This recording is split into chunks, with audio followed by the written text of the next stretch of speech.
हरे कृष्णा। भगवत गीता के आज के अध्याय में आप सभी का स्वागत है। आज हम 8वां अध्याय करने वाले हैं। इस अध्याय का नाम है अक्षर ब्रह्म योग अर्थात भगवान की प्राप्ति। तो इस अध्याय में हम जानेंगे कि अंत काल में हमारी चेतना क्या होनी चाहिए। जो हमारा अगला शरीर है वो हम किस प्रकार निर्धारित कर सकते हैं। तो इसीलिए यह अध्याय बहुत ही महत्वपूर्ण होने वाला है। तो यह अध्याय आरंभ होता है अर्जुन के कुछ प्रश्नों के साथ। श्री श्री राधा गोविंद की जय। तो इससे पहले हम एक बार पिछले अध्याय के बारे में जानेंगे। तो पिछले अध्याय में हमने देखा भगवान के विषय में जो ज्ञान है उसकी महिमा और भगवान की दो प्रकार की शक्ति अपरा परा शक्ति के बारे में हमने जाना और कौन से 4 प्रकार के व्यक्ति भगवान की शरण ग्रहण करते हैं और कौन 4 प्रकार के व्यक्ति दुर्भाग्यहीन व्यक्ति भगवान की शरण ग्रहण नहीं करते। उसके बाद हमने देखा कुछ व्यक्ति भगवान की अप्रत्यक्ष रूप से पूजा करते हैं, या तो देवी देवता की शरण में जाके या भगवान को निराकार रूप में मान के।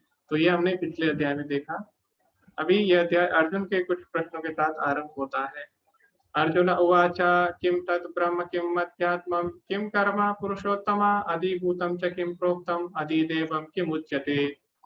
अर्जुन ने कहा, हे भगवान पुरुषोत्तम, ब्रह्म क्या है, आत्मा क्या है, सकाम कर्म क्या है, यह भौतिक जगत क्या है तथा देवता क्या है, कृपया करके मुझे बताइए। हे मधुसूदन, यज्ञ का स्वामी कौन है और वह शरीर में किस प्रकार रहता है और मृत्यु के समय भक्ति में लगे रहने वाले आपको कैसे जान सकते हैं। तो सबसे पहले अर्जुन ने पूछा ब्रह्म क्या है। तो भगवान इसमें क्या उत्तर देते हैं। अक्षरं ब्रह्म परमं स्वभावध्यात्म उच्यते भूत भावोत्भवोकारो विसर्गा कर्म संहिता। श्री भगवान ने कहा अविनाशी और दिव्य जीव ब्रह्म कहलाता है। तो पहला प्रश्न अर्जुन ने क्या पूछा था, ब्रह्म क्या है। तो भगवान ने कहा जो अविनाशी और दिव्य जीव है वो ब्रह्म कहलाता है। अब अविनाशी में दो चीजें आती हैं, भगवान भी अविनाशी है और जो आत्मा है वो भी अविनाशी है। तो परमात्मा और आत्मा दोनों अविनाशी है, तो दोनों को ही ब्रह्म बोला जाता है। तो कहीं कहीं पे क्या होता है, शास्त्रों में जो ब्रह्म है कहीं पे भगवान के लिए उपयुक्त होता है और कहीं पे जो ब्रह्म शब्द है वो जीवात्मा के लिए उपयोग में लाया जाता है। तो वहां पे कौन सा ब्रह्म शब्द भगवान के लिए बोला गया है, कौन सा ब्रह्म शब्द आत्मा के लिए बोला गया है, वो हमें कैसे पता लगेगा, वो हमें आचार्यों से पता लगेगा। तो आचार्यगण हमें बताते हैं कि ब्रह्म का वास्तविक अर्थ कहाँ पे क्या है। जैसे कि जो अहम ब्रह्मास्मि है वहां पे जो ब्रह्म शब्द है उसका मतलब है आत्मा, ठीक है। तो मैं एक आत्मा हूँ। और जहाँ पे पर ब्रह्म शब्द प्रयोग में लाया जाता है तो वो केवल भगवान के लिए ही लाया जाता है। तो ब्रह्म हम दोनों को बोल सकते हैं, आत्मा को भी भगवान को भी। लेकिन जहाँ पे पर ब्रह्म शब्द आता है तो वो केवल भगवान के लिए ही बोला जाता है। तो ब्रह्म का मतलब वास्तविक अर्थ क्या है, अविनाशी और दिव्य जीव। तो वो ब्रह्म कहलाता है। और उसका स्वभाव क्या है, यहाँ पे जिस ब्रह्म की बात हो रही है, आत्मा की बात हो रही है। तो अक्षरम ब्रह्म परमम स्वभाव अध्यात्म उच्यते। अभी उसका स्वभाव क्या है आत्मा का, अध्यात्म यानी भगवान से जुड़ना, भगवान की सेवा करना जीवात्मा का स्वभाव है। दास भूतो हरे रेव नान्य सेव कदाचना। तो जीवात्मा का स्वभाव है भगवान की सेवा करना।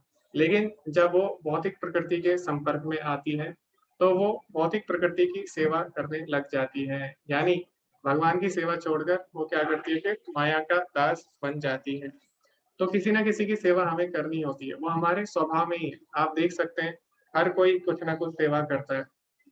कोई अपने ऑफिस की सेवा करता है, कोई अपने परिवार की सेवा करता है, कोई किसी की सेवा करता है, कोई अपनी सेवा करता है। तो सेवा करना हमारे स्वभाव में है। लेकिन जो हमारा वास्तविक स्वभाव है वो है भगवान की सेवा करना। स्वभाव अध्यात्म उच्यते। तो क्या होता है, जब जीवात्मा भौतिक प्रकृति के संपर्क में आती है तो उसका स्वभाव तो है सेवा करना, लेकिन वो भूल जाती है सेवा किसकी करनी है। इसी कारण वो क्या करती है, जीवन में दुख पाती है। तो भगवान फिर आगे क्या बोलते हैं, भूत भावोद्भवोकारो विसर्गा कर्म संगीता। यानी जीवों के भौतिक शरीर से संबंधित गतिविधियां कर्म या सकाम कर्म कहलाती है। तो जीवात्मा को भगवान की सेवा करनी होती है, लेकिन भौतिक प्रकृति के संपर्क में आके वो क्या करती है, सकाम कर्म करने लग जाती है, इंद्रिय तृप्ति के कर्म करने लग जाती है, जिसके कारण वो इस संसार में और ज्यादा बंध सकती है। तो यहाँ पे आप देख सकते हैं चित्र में कि हमारा जो वास्तविक स्वभाव था वो क्या था, अध्यात्म यानी भगवान से जुड़ना। लेकिन भौतिक प्रकृति के संपर्क में आने के कारण हम अपनी इंद्रियों की सेवा करने लग जाते हैं, जिस कारण हम इस संसार में फंसते हैं और विभिन्न योनियां हमें प्राप्त होती है। तो यहाँ पे आप देख सकते हैं एक व्यक्ति है, क्या कर रहा है, कुछ भी खा रहा है। तो कुछ भी खा रहा है, इसको फर्क नहीं पड़ता क्या खाना है क्या नहीं खाना।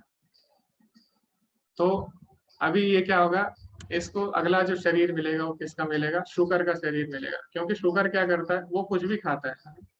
तो शुगर को अगर कोई हलवा देगा वो भी खाएगा, कोई उसको मल देगा वो भी खा लेगा।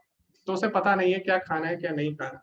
तो इस प्रकार जो व्यक्ति जीवन जीते हैं उन्हें पता नहीं है क्या खाना है, क्या सही है क्या गलत है, तो उनको जानवर या फिर निम्न योनि प्राप्त होती है।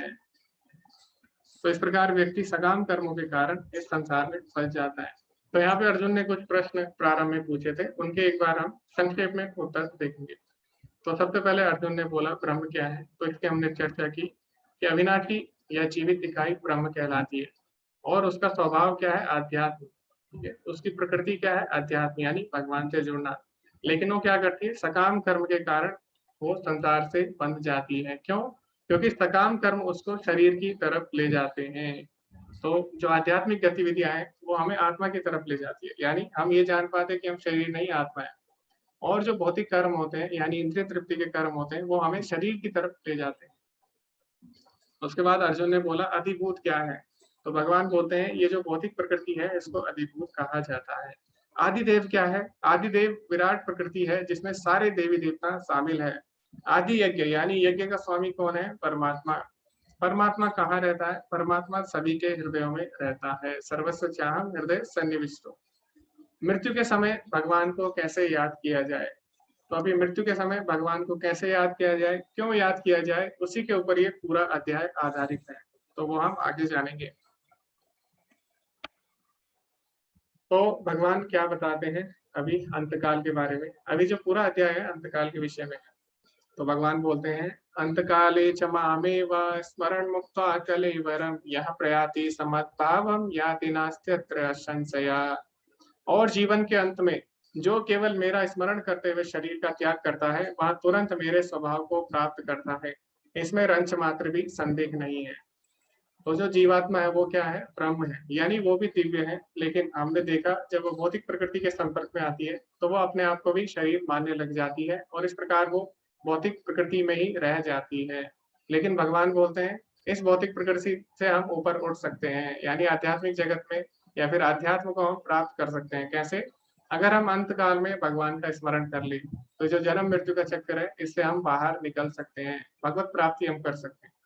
तो उसके लिए हमें क्या करना होगा, भगवान बोल रहे हैं कि अंत काल में अगर हम भगवान को याद करें, स्मरण करते हुए अगर हम शरीर त्यागते हैं, स्मरण मुक्ता कलेवरम, तो हम भगवान को प्राप्त कर सकते हैं। और भगवान क्या बोल रहे हैं, इसमें कोई भी संशय नहीं है, यानी भगवान इसमें हमें गारंटी भी दे रहे हैं।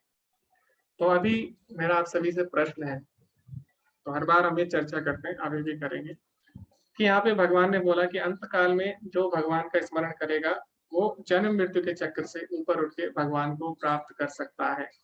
तो मेरा आपसे यही प्रश्न है कि क्या ऐसा हो सकता है कि हम पूरे जीवन भर गलत काम करें और अंत में हम भगवान को याद कर लें और भगवान की प्राप्ति कर लें? क्योंकि भगवान ने तो इसमें बोला है कि अंत काल में जो भगवान को याद करेगा वो भगवान को प्राप्त होगा।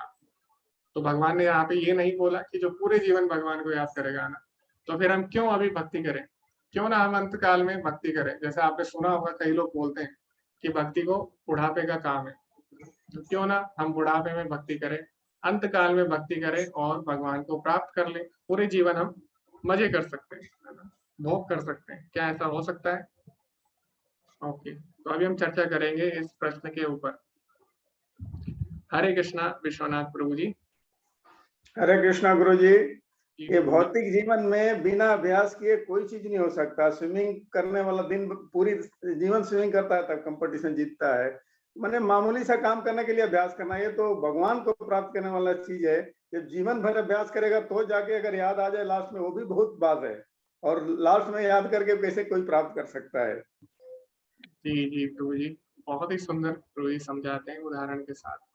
तो भौतिक कार्य के लिए भी हमें प्रयास करना होता है पूरे जीवन, तब जाके हम उसे सीख पाते हैं। तो फिर भगवान को स्मरण करने का अभ्यास भी करना होगा। ओके, तो जो अभी पहले बार जुड़े हैं लोग, उनसे हम पूछेंगे। ओके, हरे कृष्णा अनीश प्रभु जी। हरे कृष्ण प्रभु जी। सो भगवान ने जो कहा है कि अंत समय में ईश्वर को याद करने से प्राप्ति होगी, वो तो सत्य है, परंतु यदि हम जीवन भर ना करें तो ऐसा कर पाना लगभग असंभव ही है, क्योंकि भगवान ने जैसे पिछले अध्याय में बताया था कि चंचलम ही मन कृष्ण, हमारा मन इतना चंचल है कि यदि हमने उसको जीवन भर यदि ईश्वर भक्ति में नहीं लगाया है तो ये असंभव है कि हम अंतिम समय में पूरी को अपना प्रयास करके कि अब मैं मरने वाला हूं तो मैं ईश्वर को याद कर लूं, ऐसा असंभव है। जी धन्यवाद इसलिए प्रभु जी। जी प्रभु जी। ओके, जी प्रभु जी। तो प्रभु जी ने काफी अच्छा उदाहरण भी दिया श्लोक से पिछले अध्याय के। तो उन्होंने बोला मन बहुत ही चंचल है, तो ऐसा नहीं है हम एकदम से इसको वश में कर लेंगे और भगवान को याद कर लेंगे, इसके लिए हमें अभ्यास करना होगा। ओके, चैट में हम कुछ प्रश्न है उनको पढ़ते हैं। जी सत्यम प्रभु जी बोले अंतकाल में याद ही नहीं आएगा कि भगवान को याद करना है, क्योंकि हमें अभ्यास ही नहीं होगा इसका। प्रीति माता जी बोले अभ्यास हमें जीवन भर करना है, तभी हम अंतकाल में भगवान को याद कर सकते हैं। उन्होंने अजामिल का भी उदाहरण दिया है।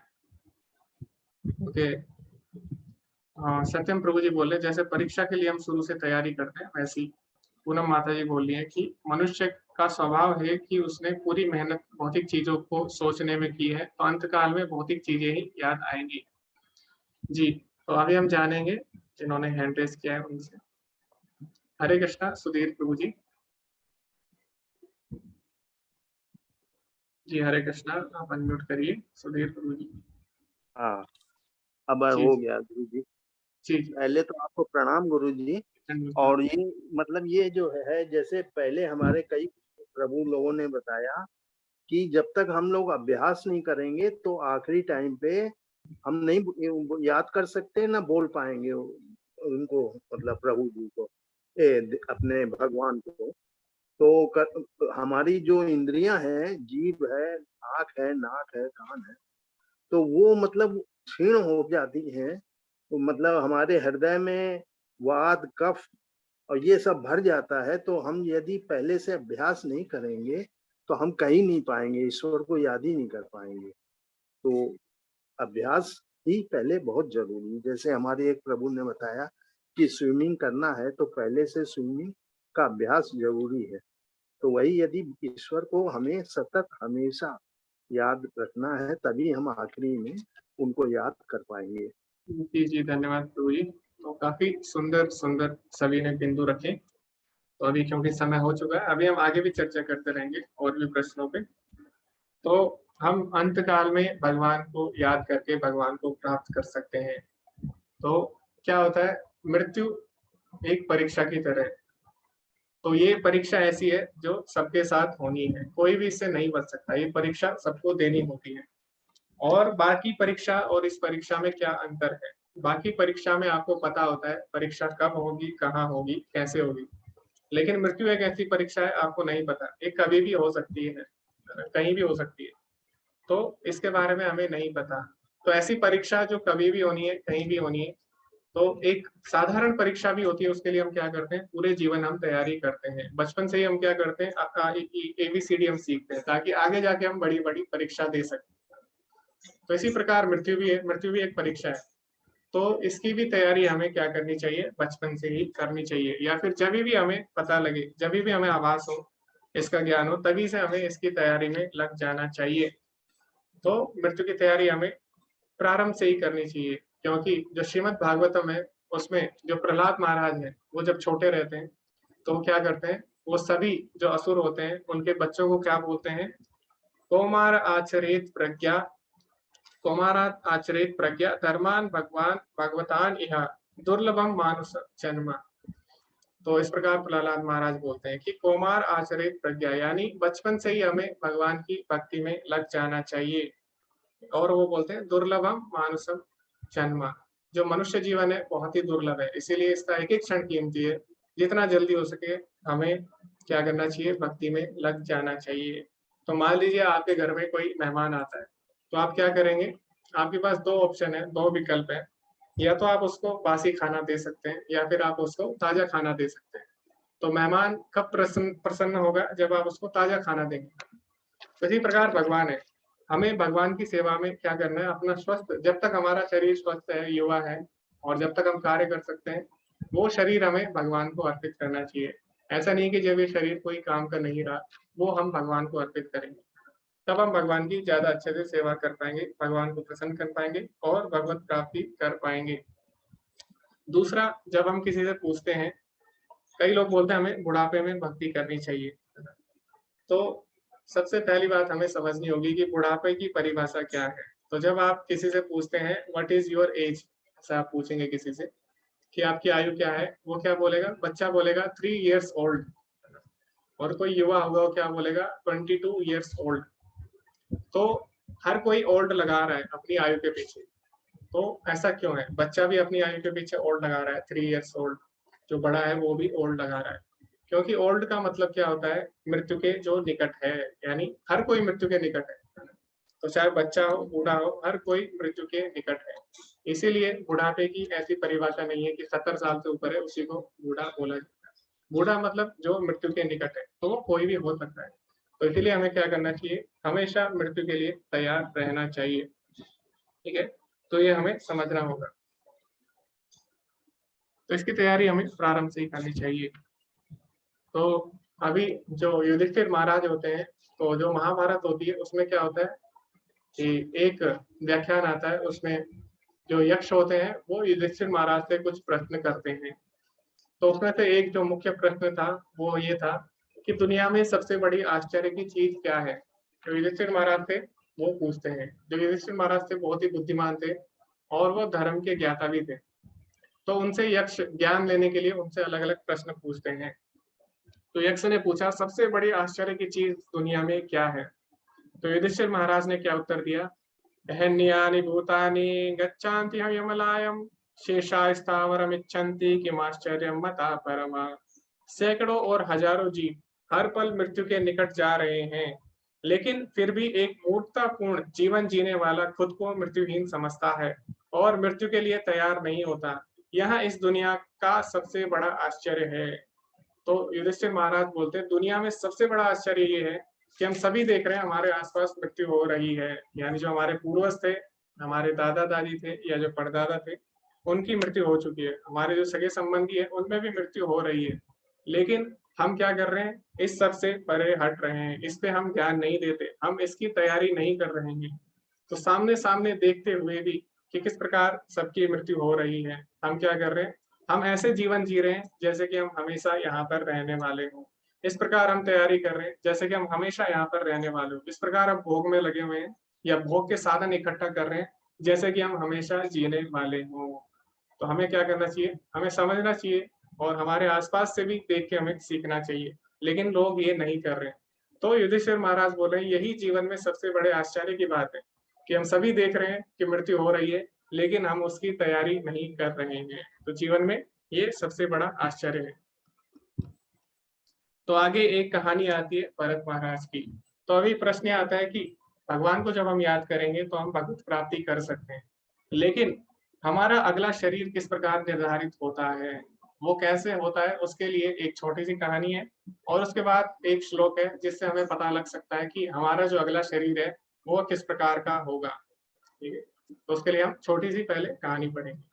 तो भरत महाराज थे, जैसे कि हमने चर्चा की थी पहले भी भरत महाराज के बारे में। भरत महाराज एक बहुत ही बड़े राजा थे, बहुत ही विद्वान थे और बहुत ही ऐश्वर्यशाली राजा थे और भगवान के भक्त भी थे।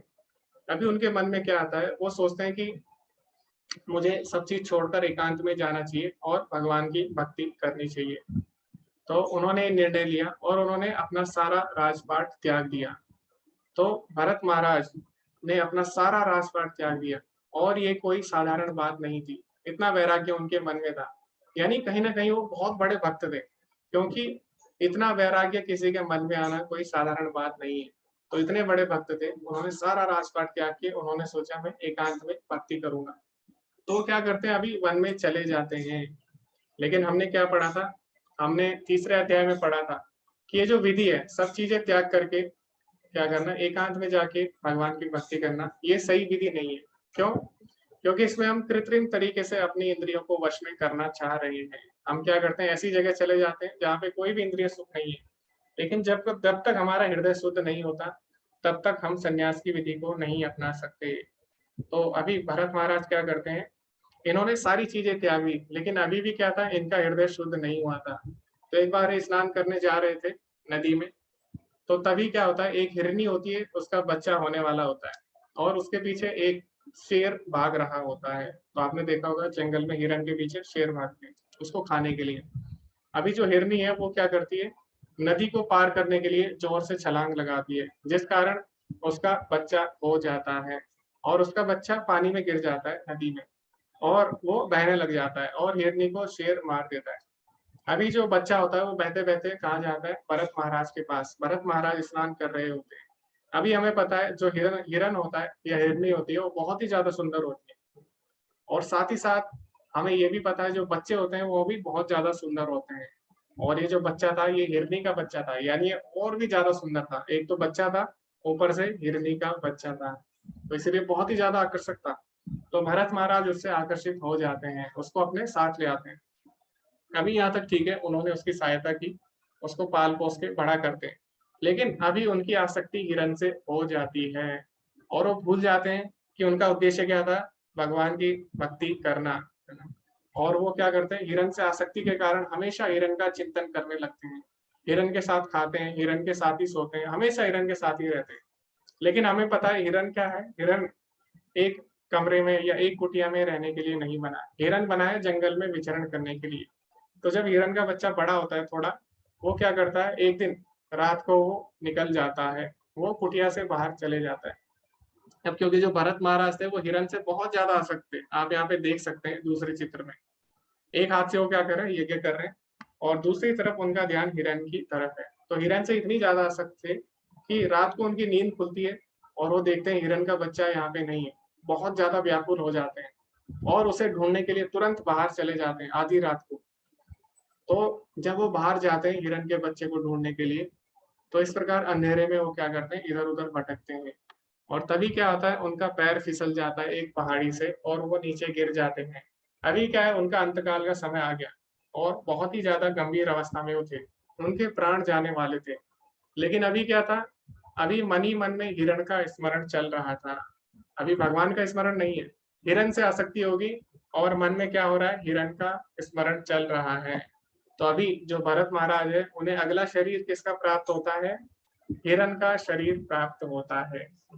तो भरत महाराज को हिरण का शरीर प्राप्त हुआ। तो आगे भगवान ने किस प्रकार उनकी सहायता की, क्योंकि हमें पता है भगवान की जो भक्ति है वो कभी भी व्यर्थ नहीं जाती, तो भगवान उनकी सहायता करते हैं। और अभी हम आगे पढ़ेंगे श्रीमद् भागवतम में कि किस प्रकार फिर वो भगवान की प्राप्ति करते हैं। तो अभी हमें बस इतना समझना है कि उन्होंने क्या किया, हिरण के शरीर की प्राप्ति कर ली। अभी इस श्लोक में भगवान क्या बोलते हैं, किस प्रकार हमारा अगला शरीर निर्धारित होगा।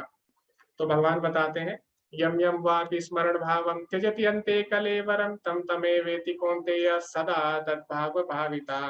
हे कुंती पुत्र, शरीर त्यागते समय मनुष्य जिस जिस भाव का स्मरण करता है वह उस भाव को निश्चित रूप से प्राप्त होता है। तो शरीर त्यागते समय जिस प्रकार हमारी चेतना होगी उसी प्रकार का शरीर हमें प्राप्त होता है। ठीक है, तो ये समझना बिल्कुल सिंपल है, बिल्कुल साधारण तरीके से हम समझ सकते हैं। तो हमें शरीर क्यों प्राप्त होता है, भौतिक जगत से आसक्ति के कारण। अभी कौन सी आसक्ति है, उसके लिए हमें एक विशेष प्रकार का शरीर प्राप्त होता है। तो जो मनुष्य शरीर है उसकी एक सीमाएं होती है ना, उसमें आप ज्यादा नहीं खा सकते, उसमें आप ज्यादा सो नहीं सकते। तो क्या है, वो खाने और सोने के लिए या फिर बच्चे पैदा करने के लिए नहीं बना है। ये सब क्या है, ये सब जानवर हमसे ज्यादा अच्छे से कर सकते हैं। तो जो व्यक्ति मनुष्य शरीर में रहकर भी आहार निद्रा और भय मैथुन से आसक्त रहता है, तो फिर उसको क्या है, उसको पशु का शरीर किया जाता है, क्योंकि मानव शरीर की एक सीमाएं होती है।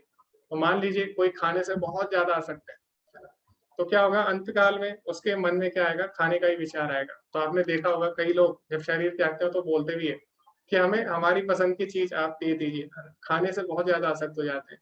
या फिर कई लोग हैं अपने जो व्यवसाय है, व्यापार है, उससे बहुत ज्यादा आसक्त हो जाते हैं। तो इसमें कहानी भी आती है छोटी सी। एक बार एक बनिया होता है, वो बहुत ही अच्छा व्यापारी होता है, बहुत बड़ा व्यापारी। तो अपने जो व्यापार है उससे बहुत ज्यादा आसक्त रहता है। तो उसके 3 बेटे होते हैं और बहुएं होती है। तो जब अंत समय उसका आता है तो सारे बेटे और बहुएं उसके सामने खड़े हो जाते हैं।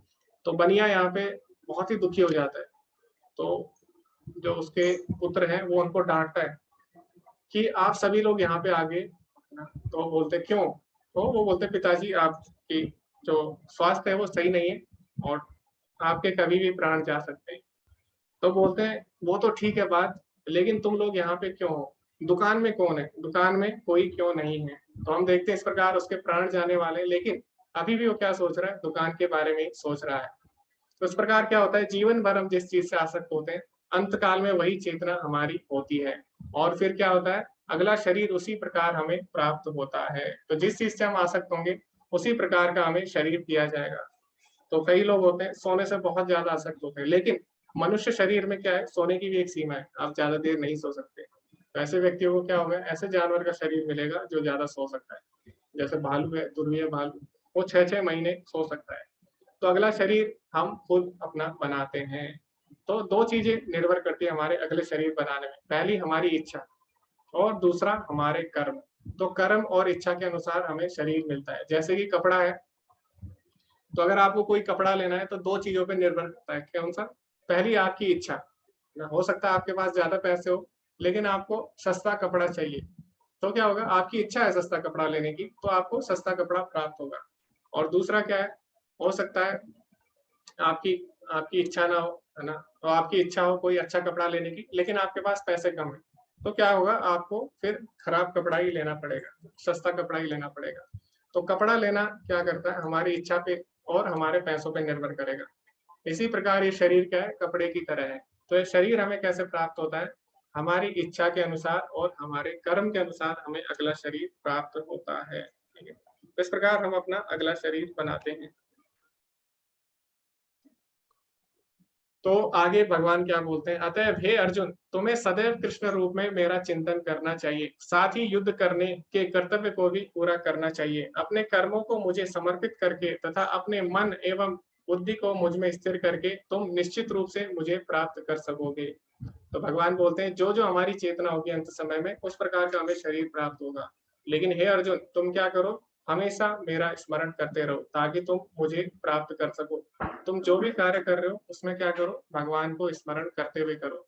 स्मरण करते हुए मतलब ये नहीं है कि आप मीटिंग कर रहे हैं तो मीटिंग में आप ध्यान नहीं दोगे, भगवान को याद करोगे। स्मरण करने का मतलब है कि आप जो भी कार्य कर रहे हो भगवान को अपना लक्ष्य बनाकर करो। जैसे कि अर्जुन को भगवान बोल रहे हैं कि मुझे स्मरण करते हुए कार्य करो। इसका मतलब ये है कि जो अर्जुन युद्ध कर रहा है वो किसके लिए करे, भगवान को अपना उद्देश्य बना के युद्ध करे। इसी प्रकार हम जीवन में जो भी कर्म करें, अगर भगवान हमारा उद्देश्य है तो हम हमेशा भगवान को याद कर सकेंगे, है ना। तो भगवान यहाँ पे यही बोलते हैं, तस्मात् सर्वेषु कालेषु माम अनुस्मर युद्ध च मय्यर्पित मनो बुद्धिर मामेव एष्यसि असंशया। तो इस प्रकार अगर तुम मेरा स्मरण करोगे तो तुम निश्चित रूप से मुझे प्राप्त होगे, असंशया। इसमें कोई भी संशय नहीं है। अभ्यास योग युक्तेन चेतसा नान्यगामिना परमं पुरुषं दिव्यं याति पार्थानुचिंतयन्। हे पार्थ, जो व्यक्ति मेरा स्मरण करने में अपना मन निरंतर लगाए रखकर अविचलित भाव से भगवान रूप में मेरा ध्यान करता है, वह मुझको अवश्य ही प्राप्त होता है। तो भगवान हमेशा क्या कर रहे हैं, इसकी गारंटी देते हैं। भगवान बोलते हैं असंशय, निश्चय ही प्राप्त करेगा। तो अभी इसमें एक कहानी आती है अजामिल की, किस प्रकार भगवान अपने भक्तों की रक्षा करते हैं। तो अजामिल एक ब्राह्मण का पुत्र था और वो क्या करते थे, बचपन में ही भक्ति में लग गया था। तो बचपन से ही यज्ञ हवन वगैरह किया करते थे। तो अभी एक दिन उनके पिता उनको वन में भेजते हैं लकड़ियां लाने के लिए। तो अजामिल वन में जाते हैं।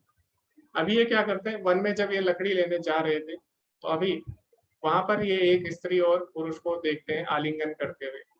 तो ये जब देखते हैं तो अभी यहाँ तक सब ठीक था, लेकिन अभी ये क्या करते हैं, अभी ये बार बार इसी का चिंतन करने लग जाते हैं। ठीक है, ऐसी स्त्री का चिंतन ये करने लग जाते हैं। तो मैंने आपको बताया था दूसरे अध्याय में कि बाहर क्या हो रहा है वो हमारे वश में नहीं है। हो सकता है आप गलत चीज देख लें, आप गलत चीज सुन लें, वो हमारे वश में नहीं है। जैसे अभी भी आप मोबाइल चलाते हैं, यूट्यूब चलाते हैं या कुछ भी चलाते हैं, आपके सामने अचानक कुछ भी आ जाता है। तो बाहर क्या हो रहा है वो हमारे वश में नहीं है। आप कुछ भी देख सकते हैं, कुछ भी सुन सकते हैं, लेकिन समस्या कहाँ से उत्पन्न होती है? ध्याय तो विषयानुपुंसा, देखने से नहीं होती, सुनने से नहीं होती, लेकिन जब हम बार बार उसके बारे में सोचने लग जाते हैं, समस्या वहां से उत्पन्न हो जाती है। तो भगवान क्या बोलते हैं दूसरे अध्याय में, ध्याय तो विषयानुपुंसा, यानी जब हम भौतिक विषयों का ध्यान करने लग जाते हैं, उनका बार बार स्मरण करने लग जाते हैं, संगस्तेषु उपजायते, उससे उनमें आसक्ति उत्पन्न होती है, संगात संजाते कामा, उससे उस फिर काम उत्पन्न होता है, कामात क्रोधो भी जायते, काम से क्रोध उत्पन्न होता है। इस प्रकार भगवान बताते हैं किस प्रकार मनुष्य का पतन होता है। तो अजामिल ने अभी यहाँ पे देख लिया इनको आलिंगन करते हुए, तो समस्या यहाँ से आरंभ नहीं हुई। समस्या कब आरंभ होती है? अजामिल बार बार उस स्त्री के बारे में सोचने लग जाता है। वो एक वैश्या थी, तो उसके बारे में बार बार सोचने लग जाता है। अभी ये क्या करता है, इसका मन भगवान की सेवा में नहीं लगता। अभी ये क्या था, भक्ति में नया नया था, तो अभी बार बार ये उसी स्त्री का स्मरण करने लग जाता है, और इसकी शादी भी हो रखी थी, लेकिन फिर भी ये क्या करता है, अपनी पत्नी से झगड़ा करता है और उस वैश्या से विवाह कर लेता है। और इस प्रकार क्या करता है, इसके बहुत सारे पुत्र होते हैं। तो अभी जो इसका सबसे छोटा वाला पुत्र है, उसका नाम क्या होता है, नारायण होता है। तो अजामिल अभी सारे प्रकार के बुरे कामों में लग जाता है, सब चीज भूल जाता है, और जितने भी बुरे काम है सारे करने लग जाता है। लेकिन वो क्या करता है, गलती से जो उसका छोटा बच्चा होता है उसका नाम नारायण रख देता है। तो अभी भी आपने देखा होगा, अभी नहीं, पहले के जमाने में क्या होता था, जो नाम होते थे वो भगवान से संबंधित होते थे, ताकि हम लोग भगवान का नाम ले सके। तो पहले नाम ऐसे इस प्रकार रखे जाते थे, लेकिन आजकल वो भी हम नहीं रखते। तो अजामिल ने क्या किया, अपने सबसे छोटे बेटे का नाम नारायण रख दिया। तो जब अजामिल की मृत्यु होने वाली थी, अभी क्या था, अजामिल को सबसे छोटा बच्चा बहुत प्रिय था। ऐसा होता है जो घर में सबसे छोटा होता है वो सभी का प्रिय होता है। तो अजामिल जो भी काम करता था छोटे बच्चे को बुलाता था, नारायण नारायण ऐसा बोलता रहता था। तो अभी क्या होता है, जब इसकी मृत्यु का समय आता है और यमदूत इसको लेने आ जाते हैं, तो जो यमदूत होते हैं बहुत ही भयानक होते हैं, ठीक है। तो वो काले काले थे, और उनके लंबे लंबे दांत थे, लंबे लंबे उनके नाखून थे, और लंबे लंबे बाल थे। तो इस प्रकार यमदूतों का वर्णन भी है। तो जब यमदूत उसको लेने आते हैं, उसकी आत्मा को निकालने आते हैं, तो उनके हाथ में क्या होता है, एक हंटर भी होता है। तो इस प्रकार जब वो यमदूतों को देखता है, तो अजामिल बहुत ज्यादा भयभीत हो जाता है, और वो क्या करता है, उसको जो भी समस्या होती थी वो हमेशा नारायण को पुकारता था। तो अजामिल क्या करता है, जोर से बोल देता है नारायण, और इतना बोल के क्या होता है, तभी वहां पे विष्णुदूत आ जाते हैं। तो विष्णुदूत जब आते हैं तो क्या करते हैं, वो यमदूतों को रोकते हैं। वो बोलते हैं कि आप इसको नहीं ले जा सकते, क्योंकि इसने क्या किया, इसने भगवान का नाम ले लिया, नारायण बोल दिया इसने। तो जो यमदूत होते हैं उनकी बहुत वाद विवाद होती है जो विष्णुदूत होते हैं उनके साथ। तो जो श्रीमद् भागवतम है उसमें हम विस्तार से पढ़ेंगे, इनके बीच बहुत ज्यादा वार्तालाप होती है। यमदूत बोलते हैं कि नहीं, तुम नहीं ले जा सकते इनको, क्योंकि इसने बहुत ज्यादा पाप किए, इसने ये किया है ये किया है। तो फिर विष्णुदूत बोलते हैं नहीं, हमें इसको ले जाना होगा क्योंकि इसने ऐसा किया है। तो इस प्रकार दोनों में बहुत लंबा विवाद है, तो वाद विवाद होता है, वो आप श्रीमद् भागवतम में पढ़ सकते हैं। तो इस प्रकार अंत में निर्णय क्या निकलता है कि जो अजामिल है उसको ना ले जाया जाए, यमदूत उसको नहीं ले जाते, और फिर क्या करते हैं, विष्णुदूत उसको ले जाने नहीं देते। तो अभी क्या होता है, जो अजामिल होता है उसका फिर अगला जन्म होता है। क्यों? क्योंकि अभी शुद्ध नहीं होता अजामिल, अभी भी इसके मन में भौतिक इच्छा थी। तो लेकिन क्या होता है, इसको अगला जन्म मनुष्य का मिलता है, और उसमें फिर क्या करता है, ये भगवान की भक्ति करता है। तो भगवान क्या बोलते हैं, नेहा विकर्मणा स्वस्ति प्रतिवायो न विद्यते, यानी भगवान का जो मार्ग है उसमें कभी भी नुकसान नहीं होता। स्वल्पम अपि यस्य धर्मस्य त्रायते महतो भयात्, यानी अगर इसमें थोड़ा सा भी कोई प्रयास करता है तो भगवान उसकी महान भय से रक्षा करते हैं। तो अजामिल की भगवान ने रक्षा की है ना यमदूतों से। ऐसा नहीं है कि वो भगवान के धाम चले गया, लेकिन भगवान ने उसकी रक्षा की, ठीक है। तो भगवान ऐसा बोलते हैं कि भक्ति को भले ही हम भूल जाएं, लेकिन भगवान कभी भी भक्ति को नहीं भूलते। तो अजामिल जो था उसने कभी ना कभी भगवान की भक्ति की थी, तो इसीलिए वो छोटी सी भक्ति ने भी उसकी महान भय से रक्षा की। और अजामिल को जो अगला शरीर प्राप्त हुआ, क्योंकि अभी उसकी आसक्ति थी भौतिक संसार से, तो उसको अगला शरीर प्राप्त होता है। लेकिन भगवान बताते हैं कि किस प्रकार वो अपने भक्तों की रक्षा करते हैं और व्यवस्था करते हैं कि आगे वो भक्ति कर पाए। तो फिर अगला जन्म जब उनका होता है तो क्या करते हैं, फिर भगवान की भक्ति करते हैं, और अगले जन्म में फिर वो भगवत प्राप्ति करते हैं। तो इस प्रकार भगवान क्या करते हैं, अपने भक्तों का ध्यान रखते हैं।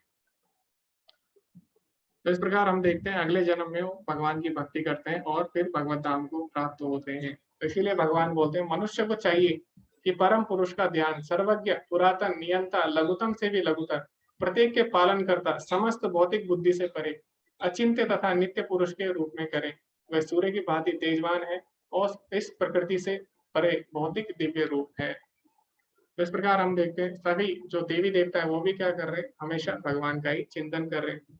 तो फिर हम मनुष्य होके क्यों ना करें, हमें जरूर ही भगवान का ध्यान करते रहना चाहिए। तो कई लोग बोलते हैं कि हो सकता है कि हम हमेशा भगवान का ध्यान करें और अंतकाल में भगवान हमें याद ना आए। ऐसा भी हो सकता है कि कई लोग बोल सकते हैं कि हमने हमेशा जीवन भर भक्ति की, भगवान का स्मरण किया, अभ्यास किया, लेकिन अंतकाल में हो सकता है कि भगवान का हमें स्मरण ही ना आए। क्योंकि आपने देखा होगा अंत समय में कई लोगों की स्मरण शक्ति चली जाती है। ये अंत समय में बहुत पीड़ा होती है, जिस पीड़ा के कारण हो सकता है कि वो भगवान को भूल जाए, ऐसा आप बोल सकते हैं। लेकिन भगवान क्या बोलते हैं वो हम देखेंगे। भगवान बोलते हैं अनन्य चेता सतता यो मां स्मृति नित्यशः तस्याहं सुलभा पार्था नित्य युक्त योगिना। जो हमेशा मुझे बिना विचलित हुए याद करता है, उसके लिए भक्ति सेवा में निरंतर लगे रहने के कारण हे प्रथा के पुत्र, मुझे प्राप्त करना बहुत ही आसान है, सुलभ।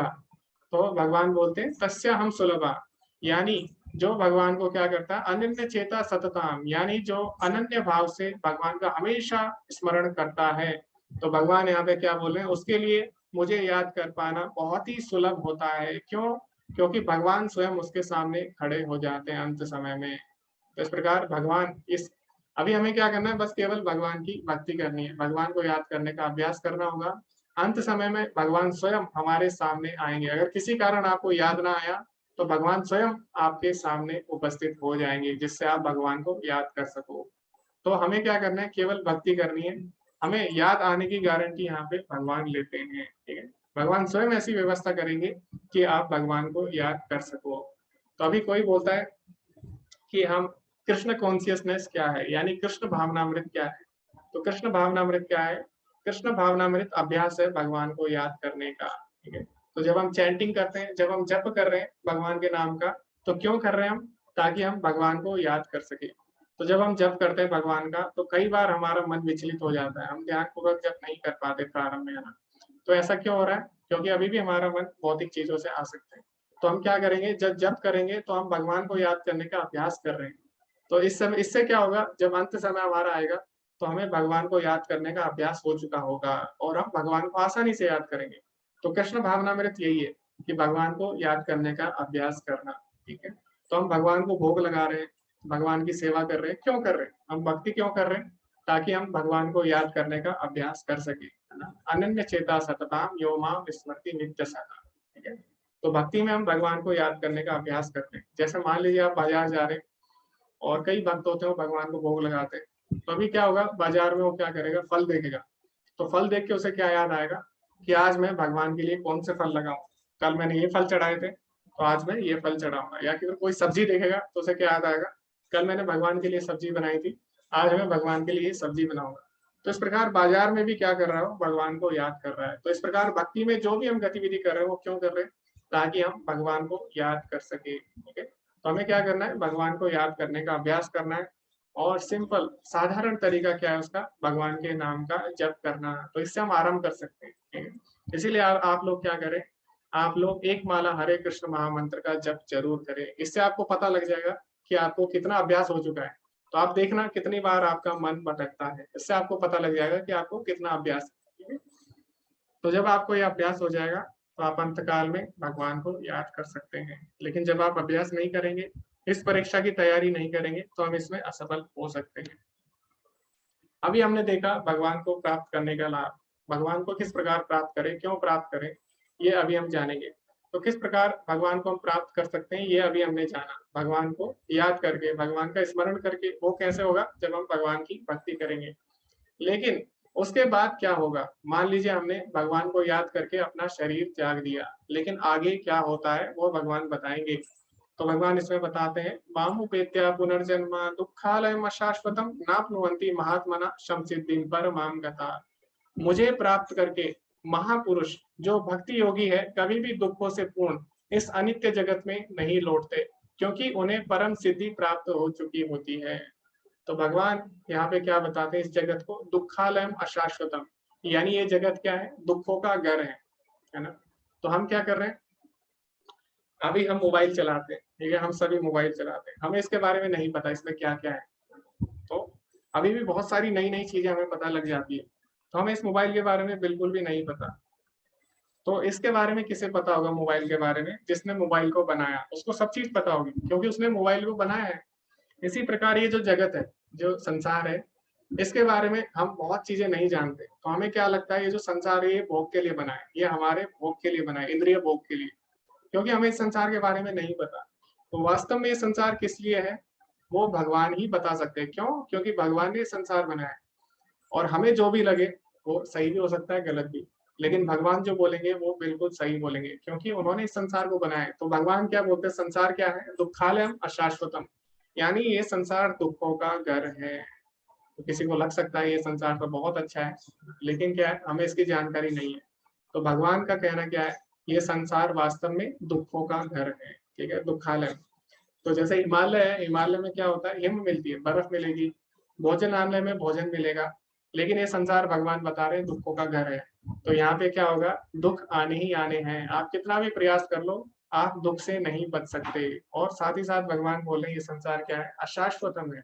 अशाश्वतम का अर्थ क्या है, यहाँ पे जो सुख भी आता है वो क्या होता है, क्षणिक होता है, कुछ समय के लिए है, ठीक है। तो वास्तव में ये संसार क्या है, दुखालय, दुखों का घर है।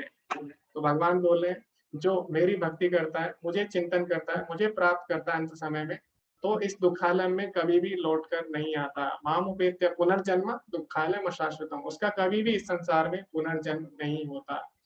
तो जैसे मैंने आपको पहले भी बताया था कि जो व्यक्ति होता है, कोई व्यक्ति, वो क्या करता है, अगर सरकार के नियमों का पालन नहीं करता तो उसको जेल के नियमों का पालन करना होता है।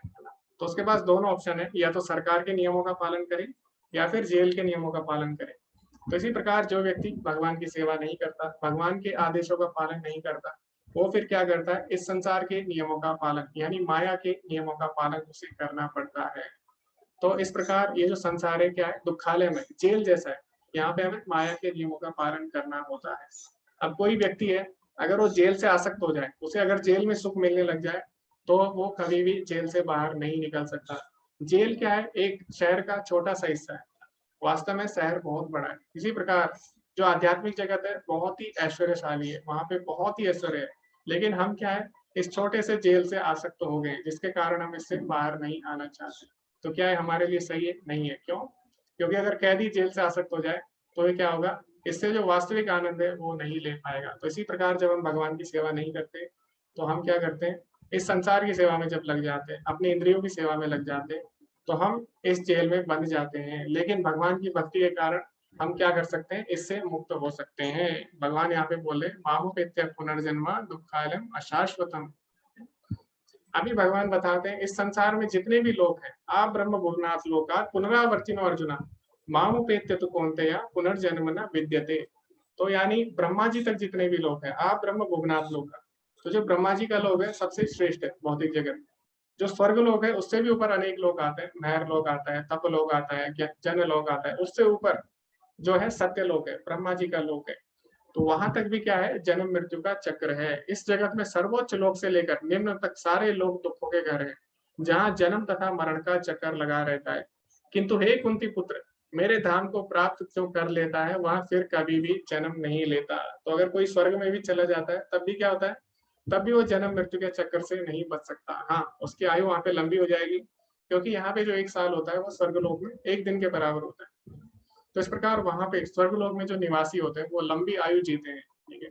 और वहां पे जो ऐश्वर्य है, जो वहां पे भोग है, वो पृथ्वी से कई ज्यादा है, लेकिन वो भी क्या है, वहां पे भी जन्म मृत्यु का चक्र है। ब्रह्मा जी तक जितने भी लोग हैं सभी में जन्म मृत्यु का चक्र है, और सभी से हमें वापस आना पड़ता है।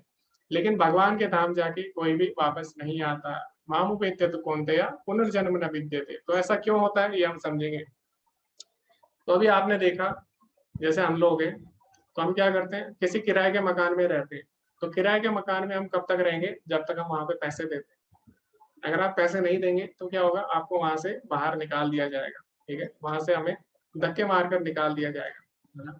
इसी प्रकार जो छात्र हैं वो कहाँ रहते हैं, हॉस्टल में, जैसे अभी मैं हॉस्टल में रहता हूँ।